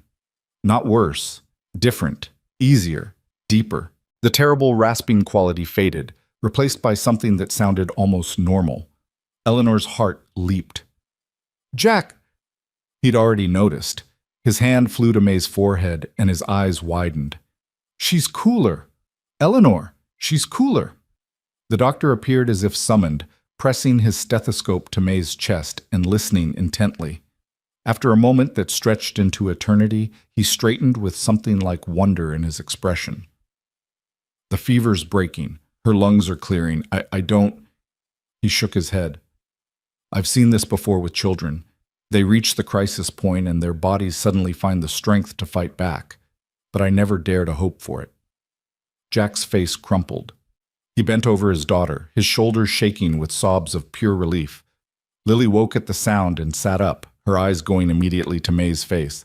"Is she—" Lily couldn't finish the question. "She's going to be all right," Eleanor said, her own voice thick with tears.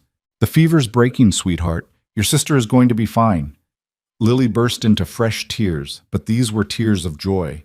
She wrapped herself around May's sleeping form, careful not to hurt her, but unable to let go.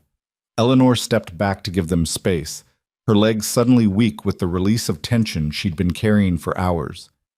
Jack looked up at her, his face wet with tears he'd finally allowed himself to shed. "Eleanor." But she was already moving toward him, and he rose to meet her, pulling her into an embrace so tight she could barely breathe. They stood locked together, trembling with exhaustion and relief, while morning light filled the room and May slept peacefully for the first time in days. "I thought we were going to lose her," Jack said against Eleanor's hair. "I thought history was repeating itself, and I couldn't survive it again." "But we didn't lose her," Eleanor said fiercely. "She fought, and we fought for her, and she's still here." Jack pulled back just enough to look at her, and what Eleanor saw in his eyes made her breath catch. "I love you," he said simply, as if it were the most obvious truth in the world. "I'm terrified, and I'm probably too broken to deserve you, but I love you, Eleanor Hayes. You walked into our lives when we needed you most, and you saved us in ways that have nothing to do with nursing a sick child. You made us a family again." Eleanor's heart felt too large for her chest. "I love you too. I think I have for weeks, but I was too scared to admit it. Scared I was fooling myself again, scared you'd never see me as anything but the governess." She cupped his face in her hands, feeling the scratch of his unshaven jaw, the warmth of his skin. "But this is real, isn't it?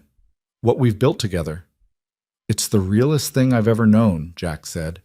He leaned down slowly, giving her every chance to pull away, and kissed her with a gentleness that made her eyes sting with fresh tears. It was nothing like the passionate romance Eleanor had once imagined. It was better, built on shared meals and bedtime stories, on trust earned through crisis, on the daily choice to show up for each other.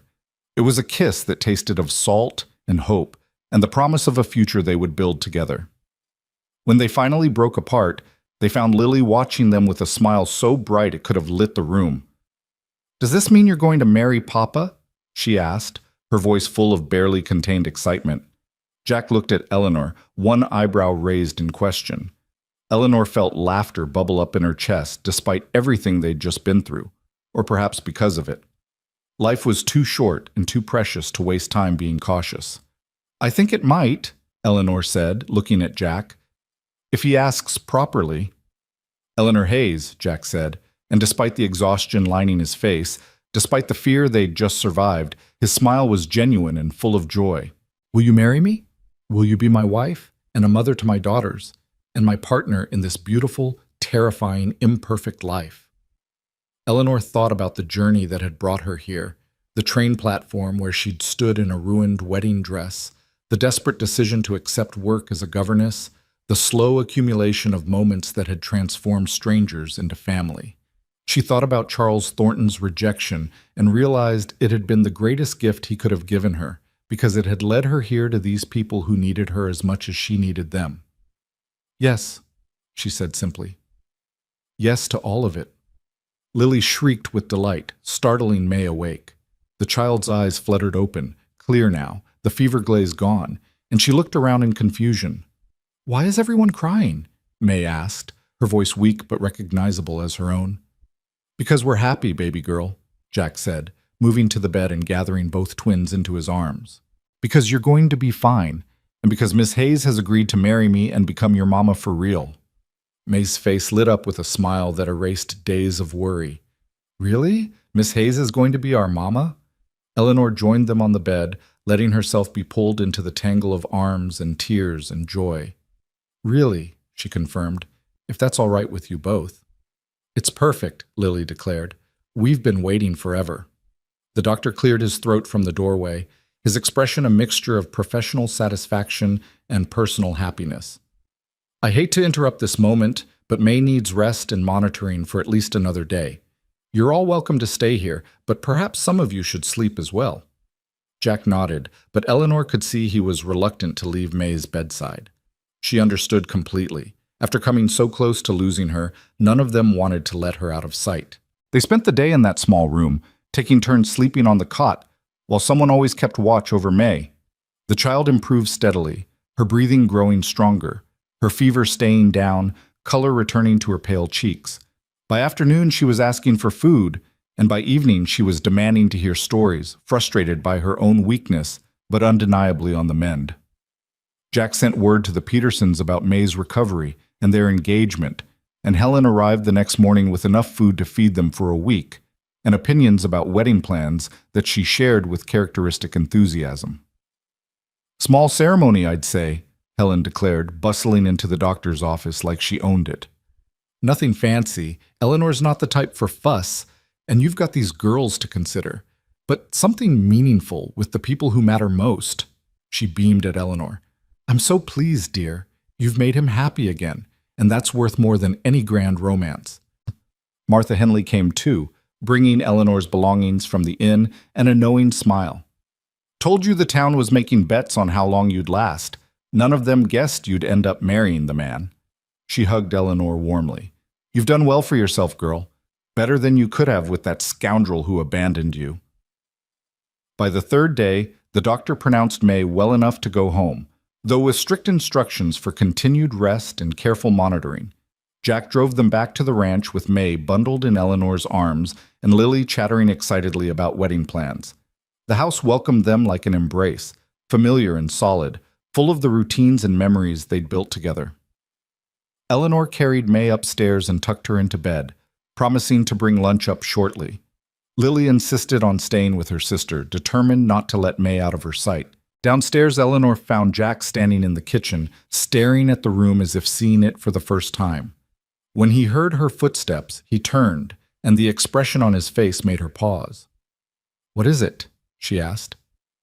"I'm standing in my kitchen," Jack said slowly, "about to marry a woman I met 2 months ago, and it feels more right than anything I've felt in 5 years. How is that possible?" Eleanor moved to him, taking his hands in hers. "Because sometimes the best things in life aren't planned. Sometimes they just show up on your doorstep in a torn wedding dress and refuse to leave." Jack pulled her close, resting his chin on top of her head. "I was barely surviving before you came. Just going through the motions, trying to be enough for the girls and failing more often than not. You changed everything." "We changed everything," Eleanor corrected gently. "All 4 of us together. That's how families work. They save each other." They stood like that for a long moment, wrapped in each other and the quiet of the house. Outside, Autumn wind moved through the pines, carrying the scent of coming winter.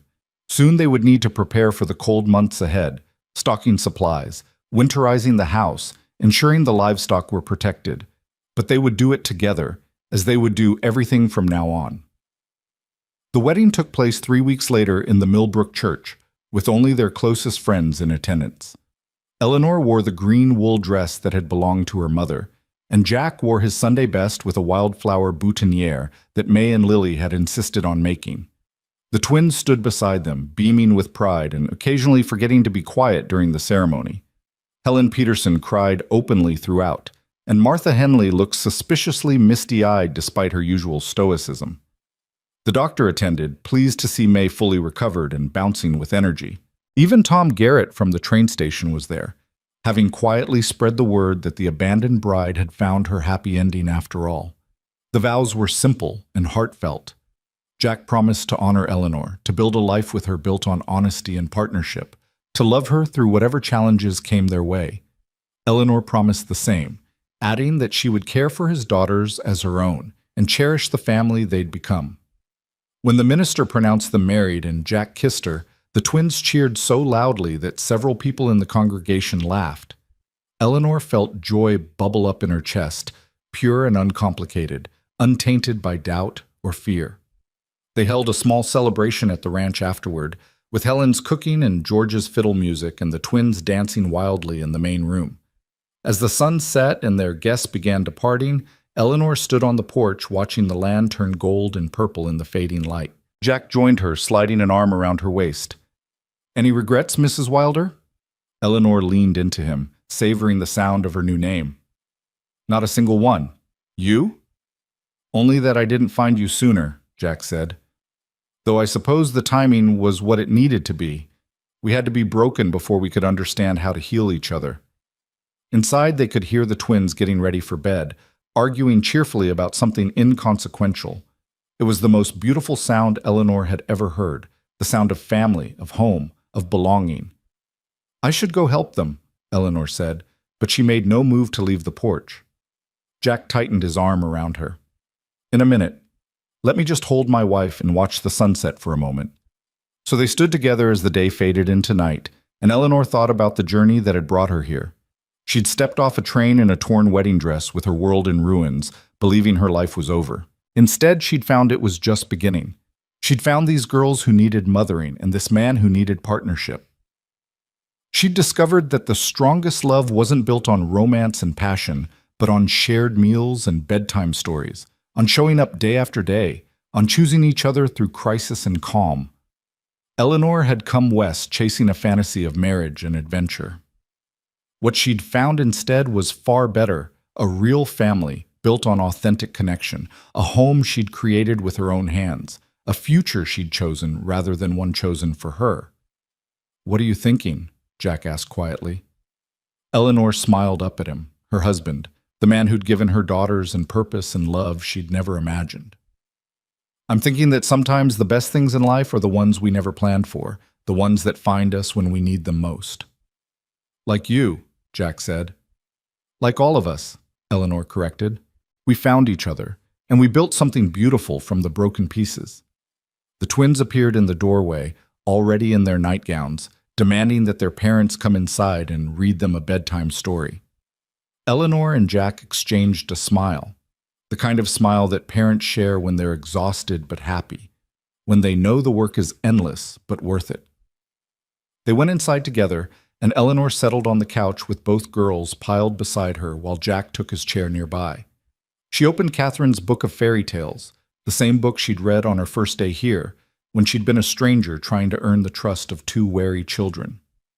Now she was their mother in every way that mattered, reading familiar stories in a familiar room, building new memories on the foundation of old ones. May's head grew heavy on Eleanor's shoulder, and Lily's breathing deepened into sleep, but Eleanor kept reading until she reached the end of the tale. When she looked up, she found Jack watching her with such tenderness that her breath caught. This was her life now, this man, these children, this home. It wasn't the fairy tale she'd once imagined, but it was real and true and hers. Eleanor carefully extracted herself from the sleeping twins and helped Jack carry them upstairs to their beds. She tucked them in with practiced ease, kissing each forehead and whispering words of love they couldn't hear but would feel in their dreams. Then she went to the room she now shared with Jack, to the bed where they would build their life together night by night, and felt only gratitude for the path that had led her here. She'd been abandoned on a train platform, rejected before her life could begin. But that abandonment had been the doorway to this, to a family that chose her, to a love that was earned rather than assumed, to a home she'd built with her own determination and heart. Eleanor Hayes Wilder climbed into bed beside her husband, felt his arm come around her in the darkness, and knew with absolute certainty that she was exactly where she belonged. The journey had been hard and the outcome uncertain, but she'd made the right choice at every turn. To stay, to try, to love, to hope. Outside, the Wyoming wind sang through the pines, and above the ranch, stars scattered across the vast sky like promises. Inside, a family slept peacefully, bound together not by blood alone, but by the daily choice to show up for each other, to build something lasting from the raw materials of need and care and growing love. And Eleanor, who'd once thought her life was ending, now understood it had only been beginning. This was her story, not the one she'd planned, but the one she'd chosen. The story of a woman who'd fallen, who'd been offered an unexpected chance, who'd chosen the unknown and found her true home in the choosing. The twins would grow up knowing they were loved. Jack would learn to hope again, and Eleanor would finally understand that she'd always been enough, had always deserved to be chosen, had always been worthy of a family that valued her not for who she pretended to be, but for exactly who she was. As sleep claimed her in the warm darkness of her new home, Eleanor's last thought was simple and true. She'd found her place in the world, and it was here, with these people, in this imperfect, beautiful, chosen life. And that was everything she'd ever really needed.